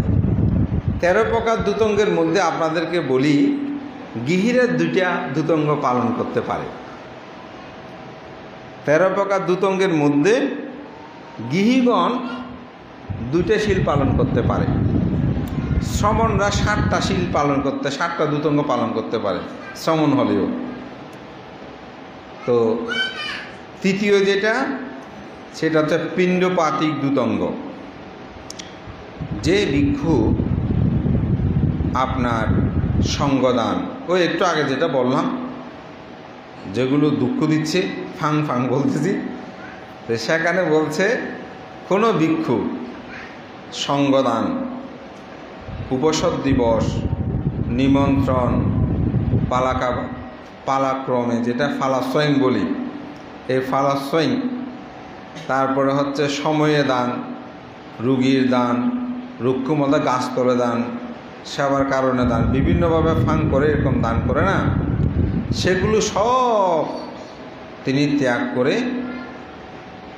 পিণ্ডচারণ করে যিনি জীবন নির্বাহ করবেন, অর্থাৎ খাদ্য সংগ্রহ, পিণ্ডচারণ ছাড়া তিনি আর আহার গ্রহণ করবে না, এটাকে বলা হয় পিণ্ডপাতিক দ্যুতঙ্গ। এটা হচ্ছে কি? পিণ্ডপাতিক দ্যুতঙ্গ। পিণ্ডপাতিক দ্যুতঙ্গটা অবশ্যই গৃহীদের জন্য নয়, আমার বলে যে গৃহীদের হচ্ছে 2টা, এটা হচ্ছে একাসনিক দ্যুতঙ্গ আর পাত্রপিণ্ডিক। ওইটা হচ্ছে পাত্রপিণ্ডিক, পিণ্ডপাতিক না, পাত্রপিণ্ডিক দ্যুতঙ্গ, এই 2টা গৃহীদের। এটাও কিন্তু ভিক্ষুদের পিণ্ডপাতিক যেটা। তো পিণ্ডপাতিক দ্যুতঙ্গটা হচ্ছে পিণ্ডচারণ, এটার মধ্যে উত্তম মধ্যম আছে, এগুলো আমি বেঁকে যাচ্ছি না, সময়ের একটা বিষয় আছে। অর্থাৎ আপনি যদি কিছু উত্তমের মধ্যে আপনি শুধু সামনে যাচ্ছেন, পশ্চাতে কেউ ডাকলেও পিছন থেকে আসলে আপনি নেবেন না, এরকম হলো উত্তম। আবার পিছন থেকে নিল, এটা মধ্যম। আবার দাঁড়িয়ে থাকলে সেখানে বান্ধ আপনাকে স্বয়ং পিণ্ডদান করবেন, আপনি একটু দাঁড়ান, দাঁড়িয়ে থাকে নিলে এটা হচ্ছে মৃদু। এভাবে পিণ্ডচারণের মধ্যে ওখানে উৎকৃষ্ট, মধ্যম, মৃদু এটা রয়েছে। তো পিণ্ডচারণ করে আজীবন যিনি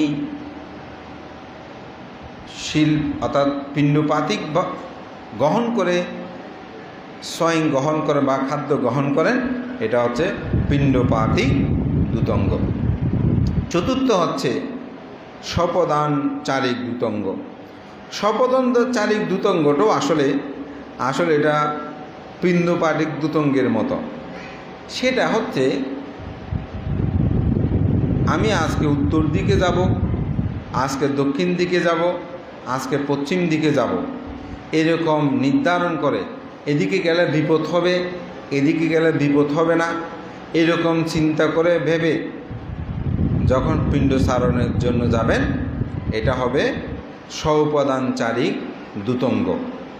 যেমন অনেক সময় এ পাড়া এতদিন, এ পাড়া এতদিন, পাড়া পাড়া ভাগ করে অনেকে পিণ্ডচারণ করে না, তো এরকম। কিন্তু উনি কোনো উদ্দেশিক সালাকাবাত্তাং, উদ্দেশ্যাবাত্তাং, অত উদ্দেশ্য করে কেউ দিলে পিতৃর বিভিন্ন কারণে দিলে ওগুলো তিনি গ্রহণ করবেন না, এভাবে দ্যুতঙ্গশীল পালন করবেন।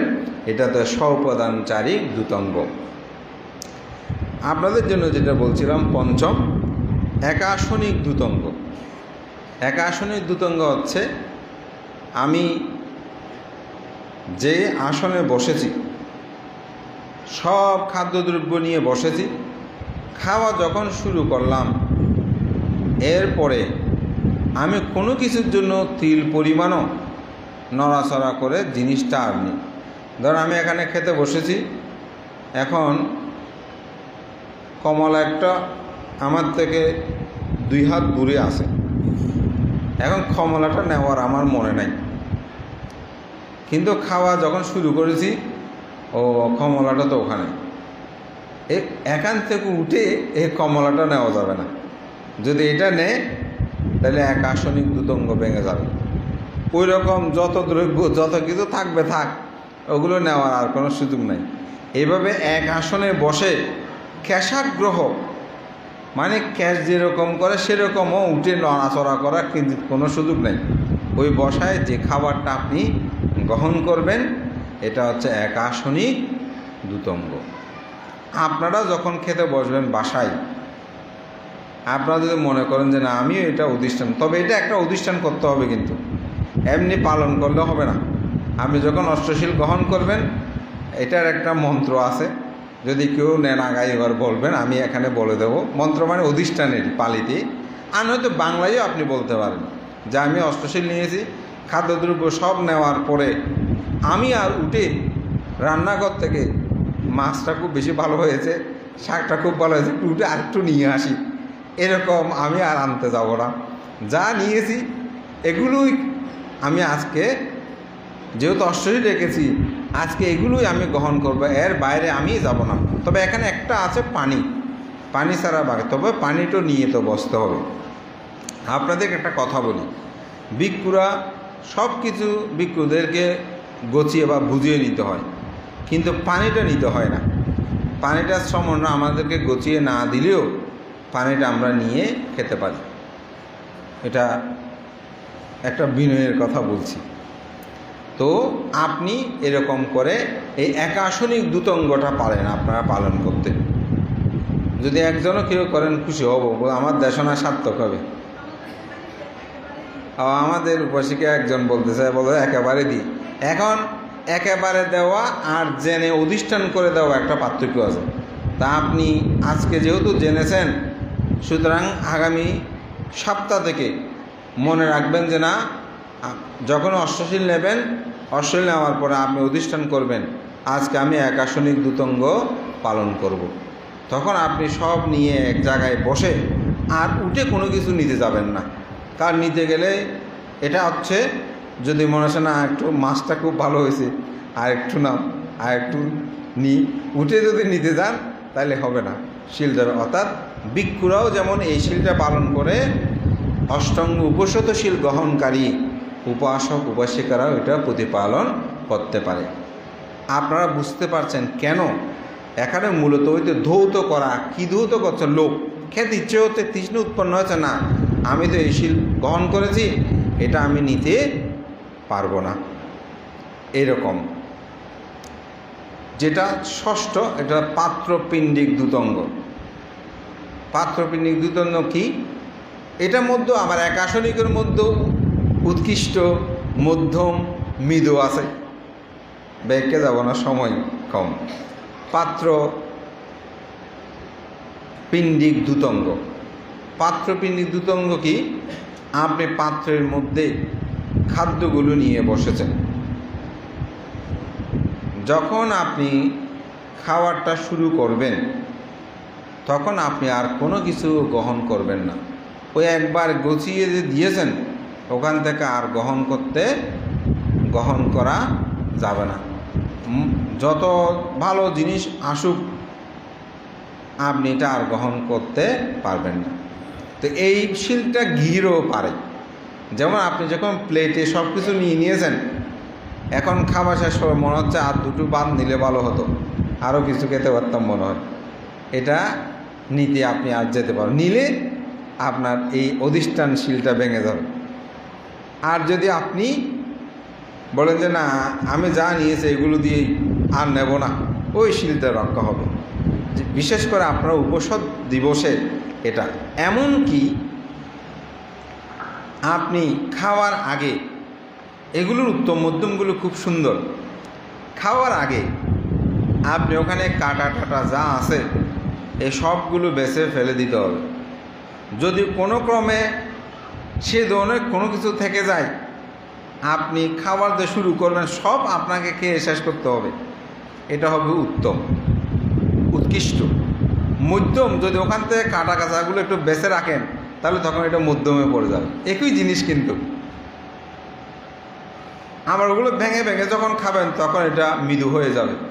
এগুলোর অনেকগুলো ব্যাখ্যা আছে। আমি আসলে সময়ের জন্য চাচ্ছি যে আমাদের নির্দিষ্ট টাইমে আমি যেন এটা শেষ করি। এটা আপনারা যারা অষ্টশীল নেবেন, আপনারা চাইলে এই পাত্রপিণ্ডিক দ্যুতঙ্গটা আপনারা প্রতিপালন করতে পারেন। এতে আপনাদের মধ্যে অব্রহ্মচারিয়াটা আমি একটা বলেছিলাম না, রূপ রস শব্দ গন্ধ স্পর্শর সংযমতা, এটাকে বলে সুবানুপাসিং বিহারান্তাং ইন্দ্রিয়েংশ সুসংভূতাং। অর্থাৎ ইন্দ্রিয়গুলোকে সংযত করতে আসলে মূলত এই 13 প্রকার দ্যুতঙ্গ। এই দ্যুতঙ্গ হচ্ছে মূলত আপনার ইন্দ্রিয়গুলোকে সংযত করা। যেমন কাপড়ের প্রতি যদি বাঁধাধর লোভ থাকে, দেখেন কাপড়গুলোকে আরও কি করা, সংযত, এগুলোর মধ্যে যেন আকাঙ্ক্ষা না থাকে, এগুলোর মধ্যে যেন আকাঙ্ক্ষা না থাকে, আমরা খাবার আকাঙ্ক্ষা থাকে সেটা যেন না থাকে। মূলত এটার কারণেই এই পাত্রপিণ্ডিক দ্যুতঙ্গ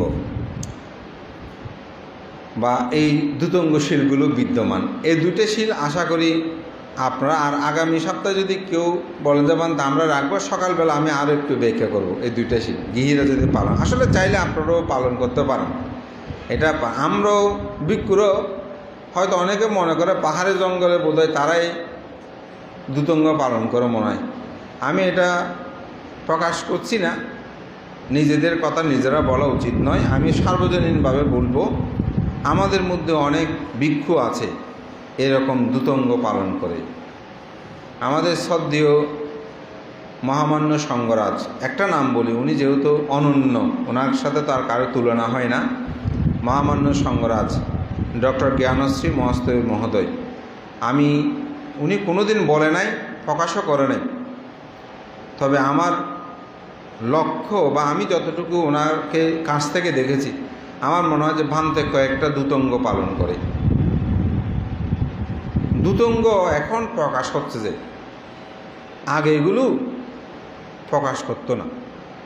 ভান্তে একদিন আমাকে বলতেছে যে হদবর লোকজিৎ বানতে হদের দিন আরে অমুক বানতে, আমি নাম বলতেছি না, হদে আনে প্রশ্ন করতে হদে ফাত্রৎকা হ, তো আহাত বানতে অনেক কি হইন, হয়তো আয় হইদি হয়তো মুখ নকরি বলে হাত দি।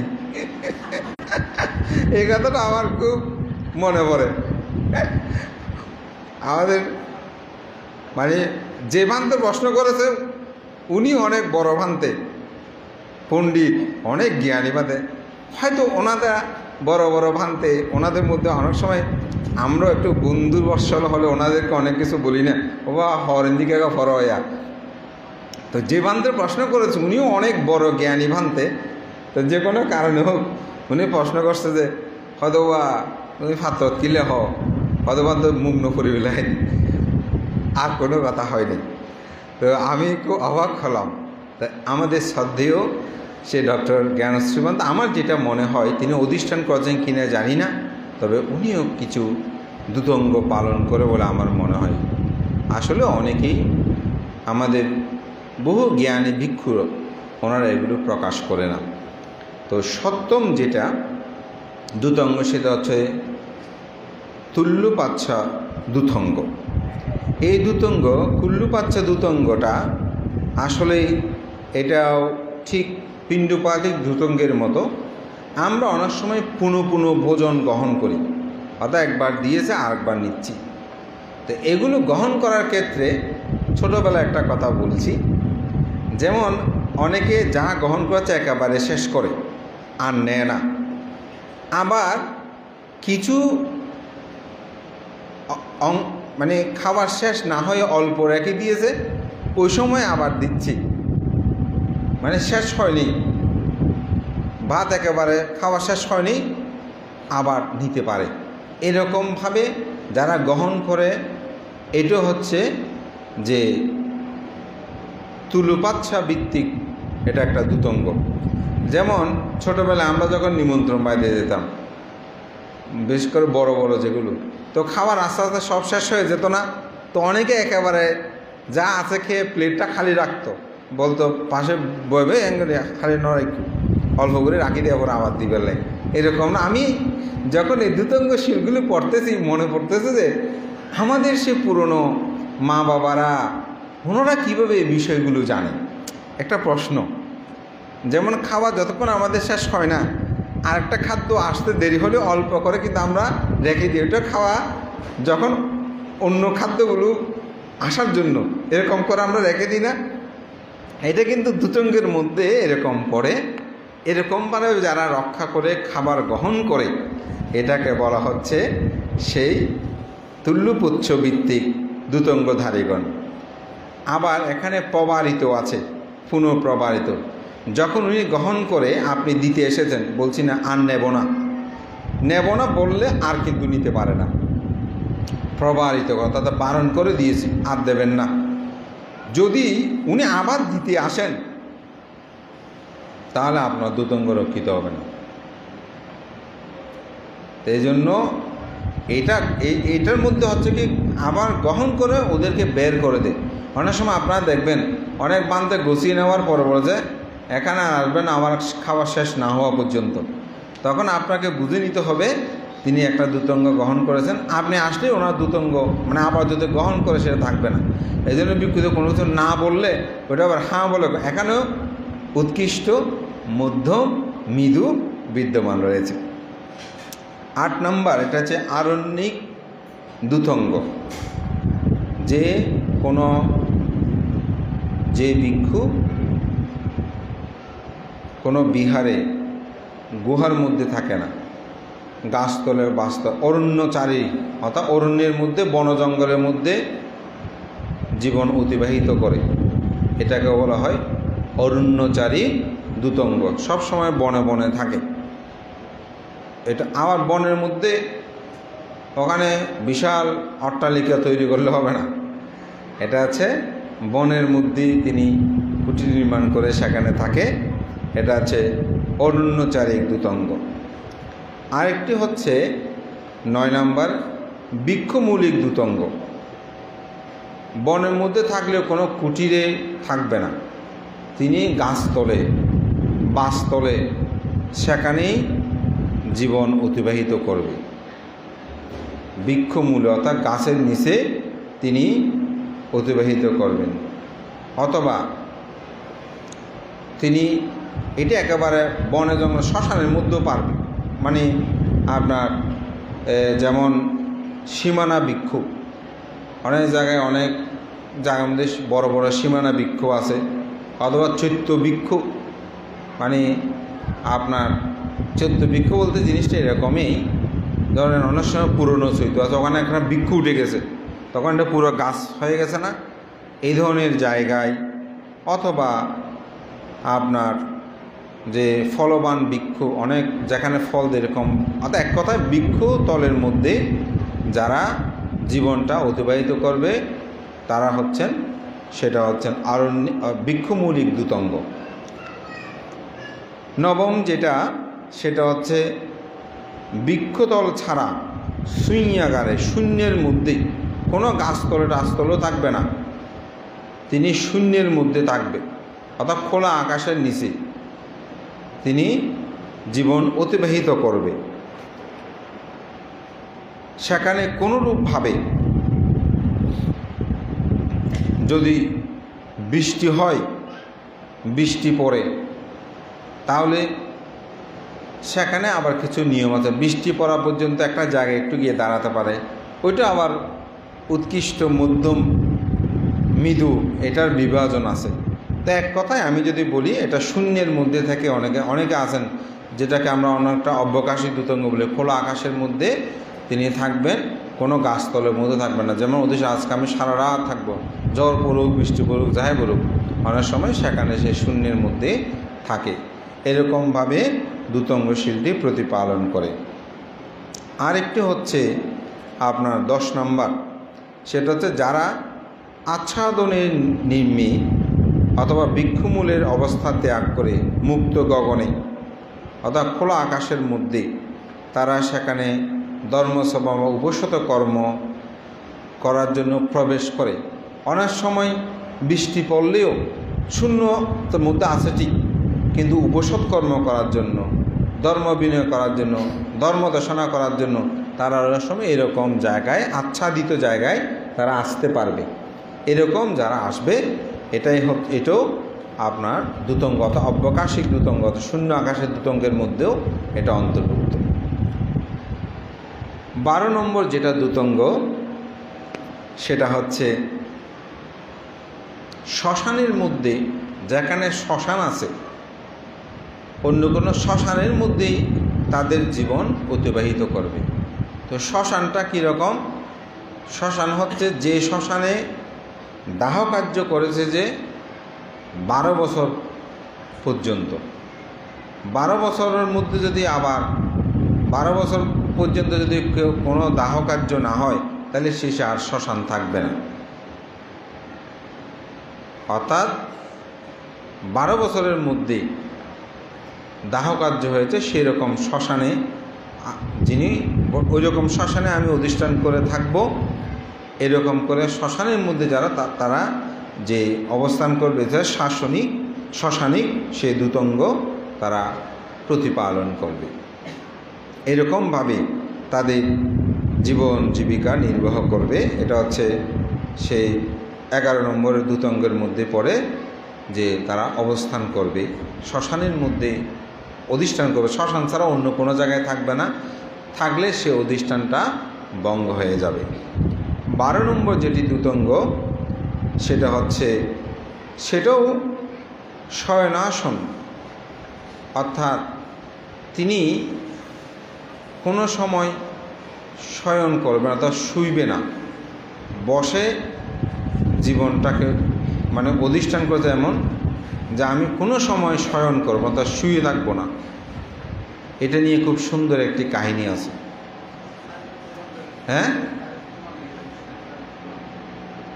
তো এটা নিয়ে একটা খুব সুন্দর কাহিনী আছে। সেটা হচ্ছে চক্ষুপাল স্তবীরের, আপনার নাম শুনেছেন তো। চক্ষুপাল উনি এই শয়নাসিক দূতঙ্গটা পালন করতেন। তো ওনার চোখে রোগ হয়, তো ডাক্তার এসে বলে, বান্তে আপনি শুয়ে চোখের মধ্যে ওষুধগুলো দেবেন।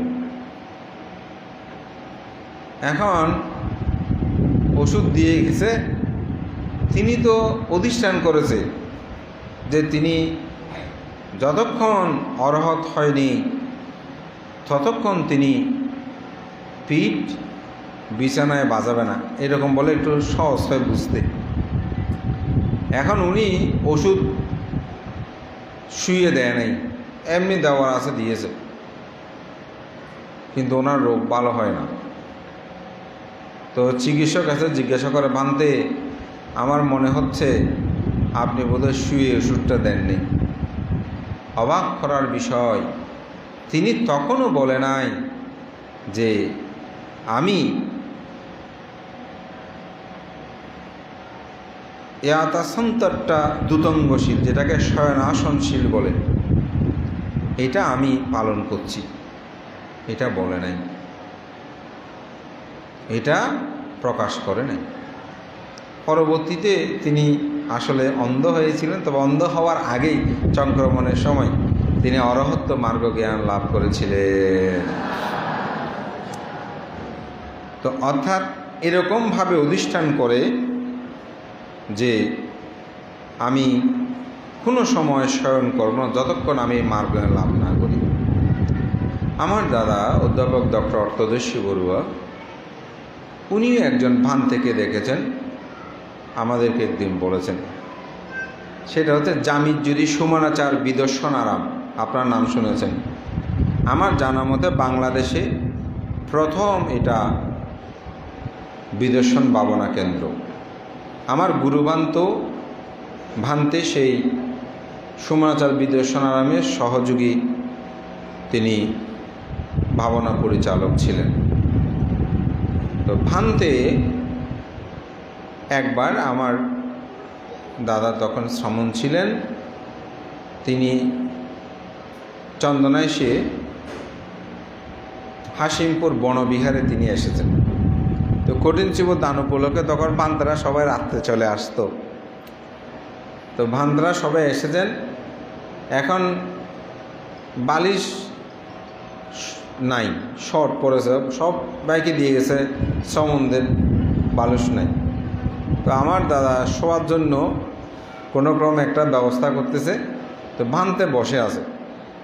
তো দাদা যখন শুইতে যাচ্ছে, হয়তো তয়লে মলে কিছু একটা দিয়ে মাথায় দিয়ে শুইবেন, তো ভান্তে বলতেছে যে সমন আমার বালিশটা নিয়ে যাও, এটা নিয়ে তুমি শুয়ে থাকো। তো বলতে ভান্তে আপনি শুবেন না? তো ভান্তে বলতেছেন আমি তোমাকে যেটা বলছি তুমি এটা নিয়ে তুমি শুয়ে থাকো। তো আমার দাদা আগে একটু শুনেছে উনি নাকি শোয় না, মানে এই ধরনের একটা কথা শুনেছেন।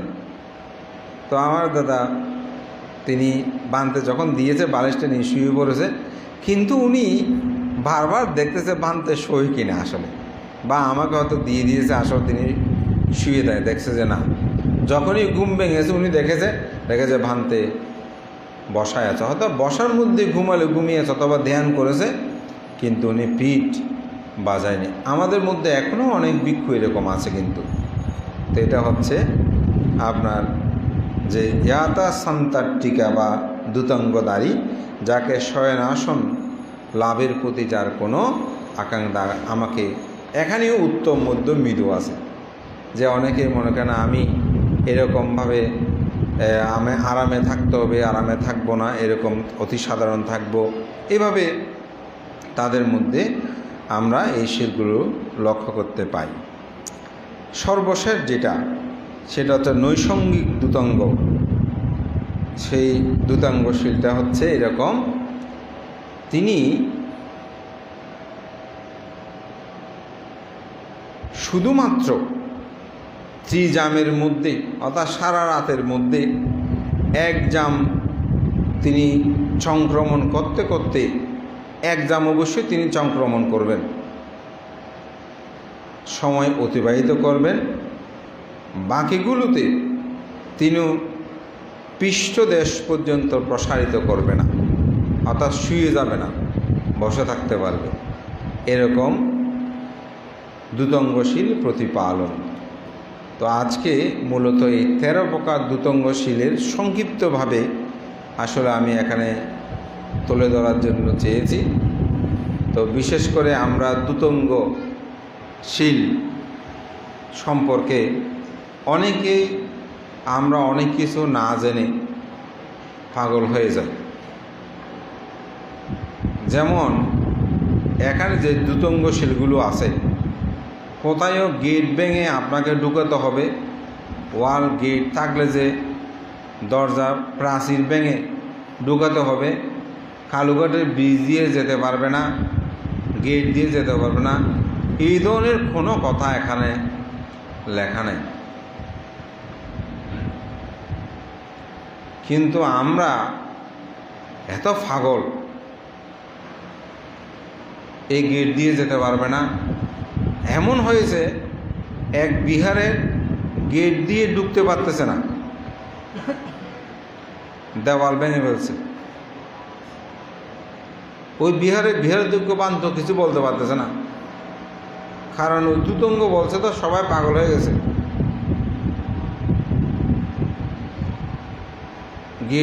গেট তো আর ভাঙতে, ওয়াল ভেঙে ফেলছে, কি পাগল। আর একটা দেখলাম ট্রাকে করে নিয়ে আসছে, তারপর আপনার গেট না ভেঙে গেটে ওয়ালের দিকে সিঁড়ি দিয়েছে একটা, এভাবে দুই পাশে সিঁড়ি দিয়েছে। এই ওখান থেকে নেমে একটা ভান্তে সিঁড়ি দিয়ে এভাবে আবার এদিকে সিঁড়ি, মানে ওগুলো আপনার দুপাশে এরকম সিঁড়ি। আমি দুর্ভাগ্য সৌভাগ্য জানি না, আমি সেদিন কি একটা কাজ আমার গাড়ি সহ নিয়ে সেদিকে আসতেছি, যখন এই দুতঙ্গকে আনতেছে বলতে, আমি নাম বলতেছি না কারণ কোনো দুতঙ্গের প্রতি আমার কোনো ব্যক্তিগত বিদ্বেষ নাই, কিন্তু আমি সচেতনের জন্য বলতেছি যে সেদিন আমি কারো কোনো নাম বলতেছি না। দেখি ওনাকে এভাবে ধরে এভাবে নামাচ্ছে, দেখতে কীরকম লাগতেছে, একটা বিকুশির একটা দিয়ে এদিকে তুলে পাগল। অথচ এখানে স্পষ্ট উল্লেখ আছে, আপনি যখন অবকাশে অর্থাৎ খোলা আকাশে থাকলেও ধর্ম দেশনার সময় আপনি ছায়াতে যেতে পারবেন, বিনয় কর্ম করার সময় আপনি ছায়াতে যেতে পারবেন। কোনো বড় ভান্তে যদি হয়, যেমন আমাদের শ্রদ্ধেয় বনশ্রী ভান্তে এখানে আছেন, ধরেন এখানে বড় যত বড় দুতঙ্গ আসবে আসুক, বনশ্রী বান থেকে বা আমাদের সঙ্গরাজ বানতে সংগ্রামী বানতে কাউকে বানতে অমুকে বন্দনা করিব, অনেক কানাডা নিচে আইন, কোনো প্রয়োজন নাই। উনি ওখানে গিয়ে বড় বান থেকে বন্দনা করতে হবে, এখানে স্পষ্ট এগুলো বই উল্লেখ আছে, আপনি গিয়ে বন্দনা করতে পারেন। বিনয় কর্ম করবে, বিনয় কর্মে আপনি করতে পারবেন। এই উত্তম মধ্যমগুলো যখন ব্যাখ্যা করবো আপনারা এখানে সব পেয়ে যাবেন। কিন্তু আমরা সবাই পাগল, খুব দুতঙ্গ হই, এনে দুঙ্গিস এক দুতঙ্গ পিণ্ড চারণে বের হয়েছে। এখন এক উপাসিকা সৈন দেওয়ার সময় সামিজ দিয়ে এরকম বাড়ি দিয়েছে। ভোরবেলা স্বাভাবিক তাড়াতাড়ি ভাত রান্না করলে গরম থাকলে তো একটু সামিজে লেগে যায়। এখন বাড়ি দেওয়ার সময় পাত্রের মধ্যে বাড়ি পড়েছে সাবেকেরই। এখন বানতে আর পিণ্ড চারণ সেদিকে করে নাই, ফিরে চলে আসছে। এইটা এক অবস্থার দিকে আমার কাছে একজন আসছে, মানতে আজ অমুক জায়গায় গেলাম, তো হদবান্তে এক বিশাল ঘটনা হইকি। কী ঘটনা? হদবান্তায় পিণ্ড চারণদের এই সময় এক মাইফ ইবারে তো খতরিল হয়ে ফেলে, বিশেষণ কিন্তু আগে দিয়ে ফেলছে। এগুলো আমি বলতেছি না যে, মানে মেয়েটা এমন, এই সে এক মেয়ে, এখন ও হদের সাহেবের মধ্যে দিয়ে বাড়ি হদের বানতে আর হদিকে পিণ্ড চালানো, হদের বহু জনের পিণ্ড আর দিন পারে বানতে উঠের মধ্যে ঢুক হদের বানতে দেখবো না মাইফ কী করি শেষ হদে। এখন আমি কি চিন্তা করতে, মাথা তো এখন আমার খুব মানে ধরে গেছে। এখন কী করবো, উনি তো শ্রদ্ধায় বিগলিত দুতঙ্গের প্রতি। তাই আমি কিছুক্ষণ পরে মানে ওনাকে আরও বলতে দিয়েছে, আরও বহু কথা বলতেছে, এই দেশনা সেই দেশনা অমুক সমুক। তাহার দেওয়া উপাসিকা উপাসক আর উপাসকটা মানে আর কেউ ওনার সাথে কথা বলতে পারতেছে না, দুই তিনজন ওরা যারা আছে। আমি বললাম, উপাসক উপাসিকা, যিনি সাবেকের মধ্যে একটা সামিজের বাড়ি সহ্য করতে পারে নাই, তিনি কীরকম দুতঙ্গ আমাকে একটু বলেন তো। ওইটা বলার সাথে সাথে ওনার একদম চোখ মুখ হতে বাঁধতে, হ্যাঁ দেখেন একটা চামচের বাড়ি একটা সাবেকে পড়েছে, যদি এই চামচের বাড়িটা ওনার গায়ে পড়ত, এই দুতঙ্গ কী করতো আমাকে একটু বলেন তো। তখন ওনার মুখটুক একেবারে কালো হয়ে গেছে। বর্জবান্তে আমি তো সেভাবে ভাবিনি। আমি আপনাকে প্রশ্ন করি, এই দুতঙ্গকে এক চামচে সৈন দিচ্ছিল, উনি কি রাগ করে, ঘৃণা করে, তুচ্ছ করে, ইচ্ছা করে সাবেকের মধ্যে বাড়িটা দিয়েছে? হয়তো না বানতে আমার মনে হয় না তিনি দেবেন। এই ভোরবেলা উঠে রান্না বান্না করে উনি যে গিয়েছেন, উনি একটা সাবেকের বাড়ি কেন খেতে পারলো না? সাবেকের মধ্যে চামচের বাড়ি, ওনার গায়ে যদি চামচের বাড়িটা পড়তো কী হতো আমি জানি না। কিসের এগুলো দুতঙ্গ বলছেন? একটা যে চামচের বাড়ি খেতে পারে না, সাবেকের মধ্যে উনি ভুল হয়েছে। এখন আপনারা চিন্তা করেন, কিন্তু যে উপাসিকাটা স্বয়ং এটা দিতে গিয়ে সে তার কারণে সবাই দোষারোপ করতেছে, ওর মানসিকতাটা কি হবে? ও তো বলবে যে আমি বোধহয় মহাপাপ করে ফেলেছি, আমি মহাপাপ করে ফেলেছি। আমি তো ওনার কিঞ্চিত পরিমাণও পাপ হয়নি। আজকে যদি ওই উপাসিকা আমার বক্তব্য শোনে, আমি বলতেছি, আমি আরও একবার বলেছি, 2-1 বার, ওনার কিঞ্চিত পরিমাণও পাপ হয়নি।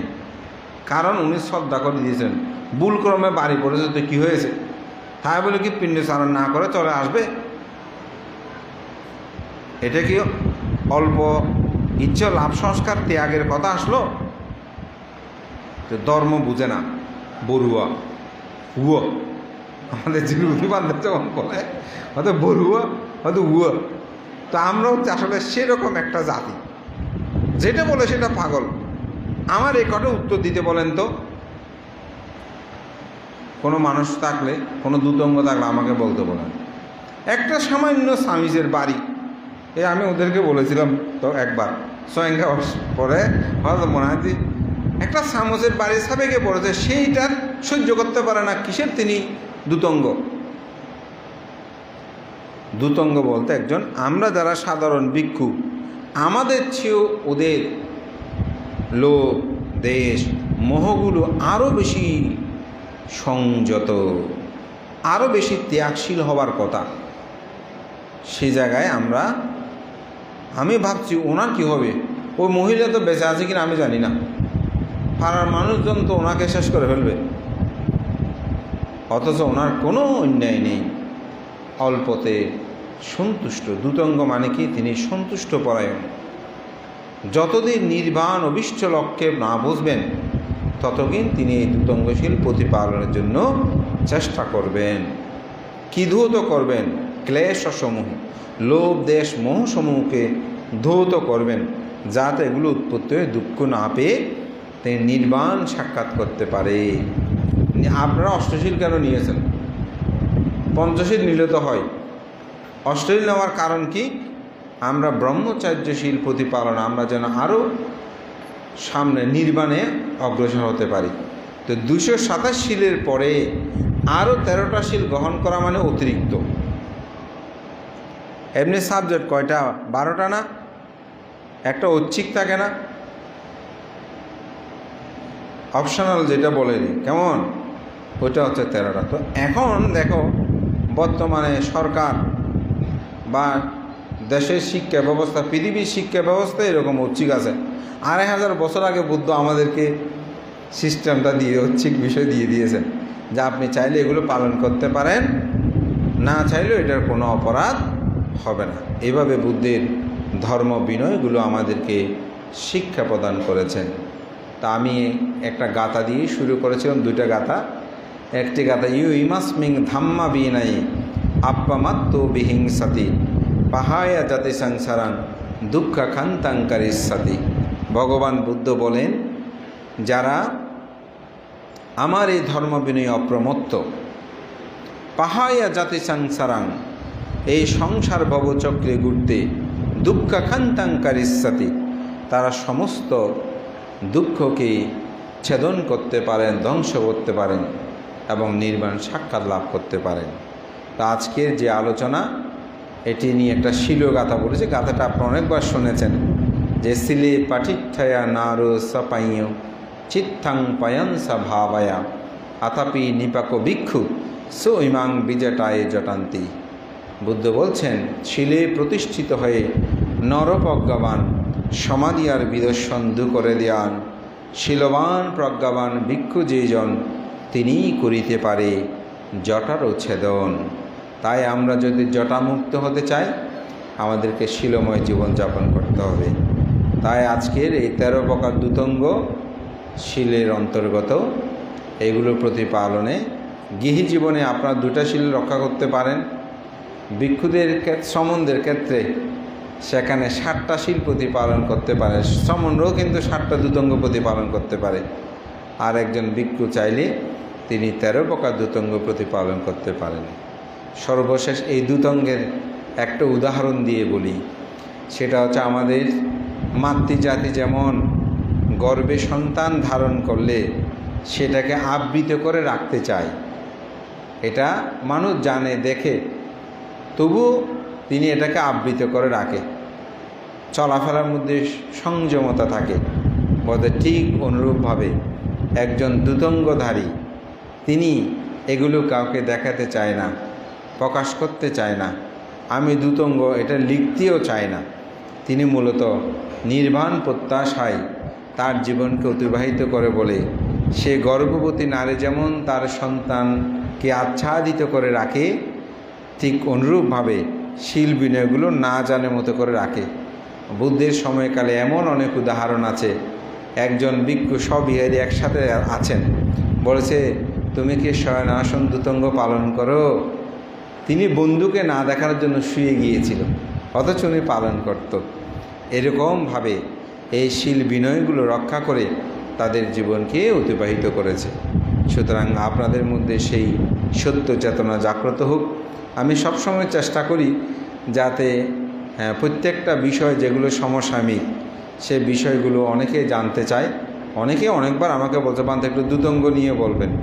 তো দুতঙ্গ নিয়ে আসলে কথা বেশি বলতে গেলে বিভিন্ন উদাহরণ আসবে, অনেকের মনে কথা আসবে। তবে সেজন্য মূল বিষয়টাকে ব্যাখ্যা করেছি। তবুও শেষান্তে সমাজ যাতে বিভ্রান্ত না হয়, সমাজ যাতে অন্ধভাবে না যায়, সেজন্য আমি এখানে কিছু বিষয় ব্যাখ্যা করেছি। আজকাল শ্মশানের বিভিন্ন জায়গায় আমরা দুতঙ্গধারীদেরকে দেওয়ার জন্য আমরা অনেক সময় থাকার জন্য ব্যবস্থা করি, কিন্তু সেখানে গিয়ে দেখা যায় বিশাল অট্টালিকা, বিশাল বিল্ডিং অমুক এগুলো করার বিল্ডিং নির্মাণ করে গ্রামের বিভাজন সৃষ্টি হয়ে যায়, দোপাট হয়ে যায়। সেরকম আসলে দুতঙ্গ বিষয়টা বুদ্ধ দর্শন। দুতঙ্গ মানে আপনি শ্মশানে গিয়েছেন, সেখানে আপনি শ্মশানে ধ্যান করবেন। এখন শ্মশান তো বিল্ডিংকে বিল্ডিং অমুক, আমাদেরগুলো পাগল হয়ে সেদিকে দুঁকতে থাকে, কিন্তু সমাজ জাতি বিভাজন হয়ে যাচ্ছে, এগুলোর প্রতি কোনো ভ্রুক্ষেপ নাই। তাই আমি বলবো একটু পড়বেন। আমাদের পরমশ্রদ্ধেয় প্রজ্ঞাবংশবান্তে দুতঙ্গশীল এবং গৃহী কর্তব্য মনে হয় সম্ভবত এই নামে একটি বই বের করেছেন। বিশুদ্ধি মার্গ গ্রন্থে এই দুতঙ্গশীল সম্পর্কে আছে। তারপর সদ্ধর্ম রত্নচৈত্য গ্রন্থে এই বিষয়গুলো আছে। সদ্ধর্ম রত্নাকর গ্রন্থে সেখানেও বিষয় আছে। তারপর আপনার বিমুক্তি মার্গ সম্ভবত গ্রন্থটা, সেখানেও দুতঙ্গশীল সম্পর্কে আছে। আমি এগুলো আপনাদেরকে একটু ডাটা দিচ্ছি জন্য আপনারা একটু বসে বসে পড়বেন, দেখবেন সেখানে বিস্তারিত যখন জানবেন তখন উপলব্ধি করতে পারবেন আসলে দুতঙ্গশীলটা কী। এটাকে অনেক কঠিন আমরা অনেকে মনে করতেছি, এটা আসলে ক্ষেত্র বিশেষে কঠিন। কিন্তু এখন বর্তমান সময়ে বেশিরভাগ, আমি সবাইকে বলবো না, বেশিরভাগ যে দুতঙ্গধারী যেগুলো কথা সেগুলোর সাথে এখানে কোনো কিছু খুঁজে পাওয়া যায় না। তো সেজন্য আপনারা সচেতন হন, ধর্ম বিষয়ে অবগত হন। আপনাদের এই প্রত্যয় আমি ব্যক্ত করে আপনাদের সবার মঙ্গল সুখ কামনা করে আবারও শুভ শ্রাবণ পূর্ণিমার মৈত্রীময় শুভেচ্ছা জানিয়ে আমার নাতি দীর্ঘ ধর্মকথা এখানে শেষ করছি। জগতে সকল প্রাণী সুখী হোক।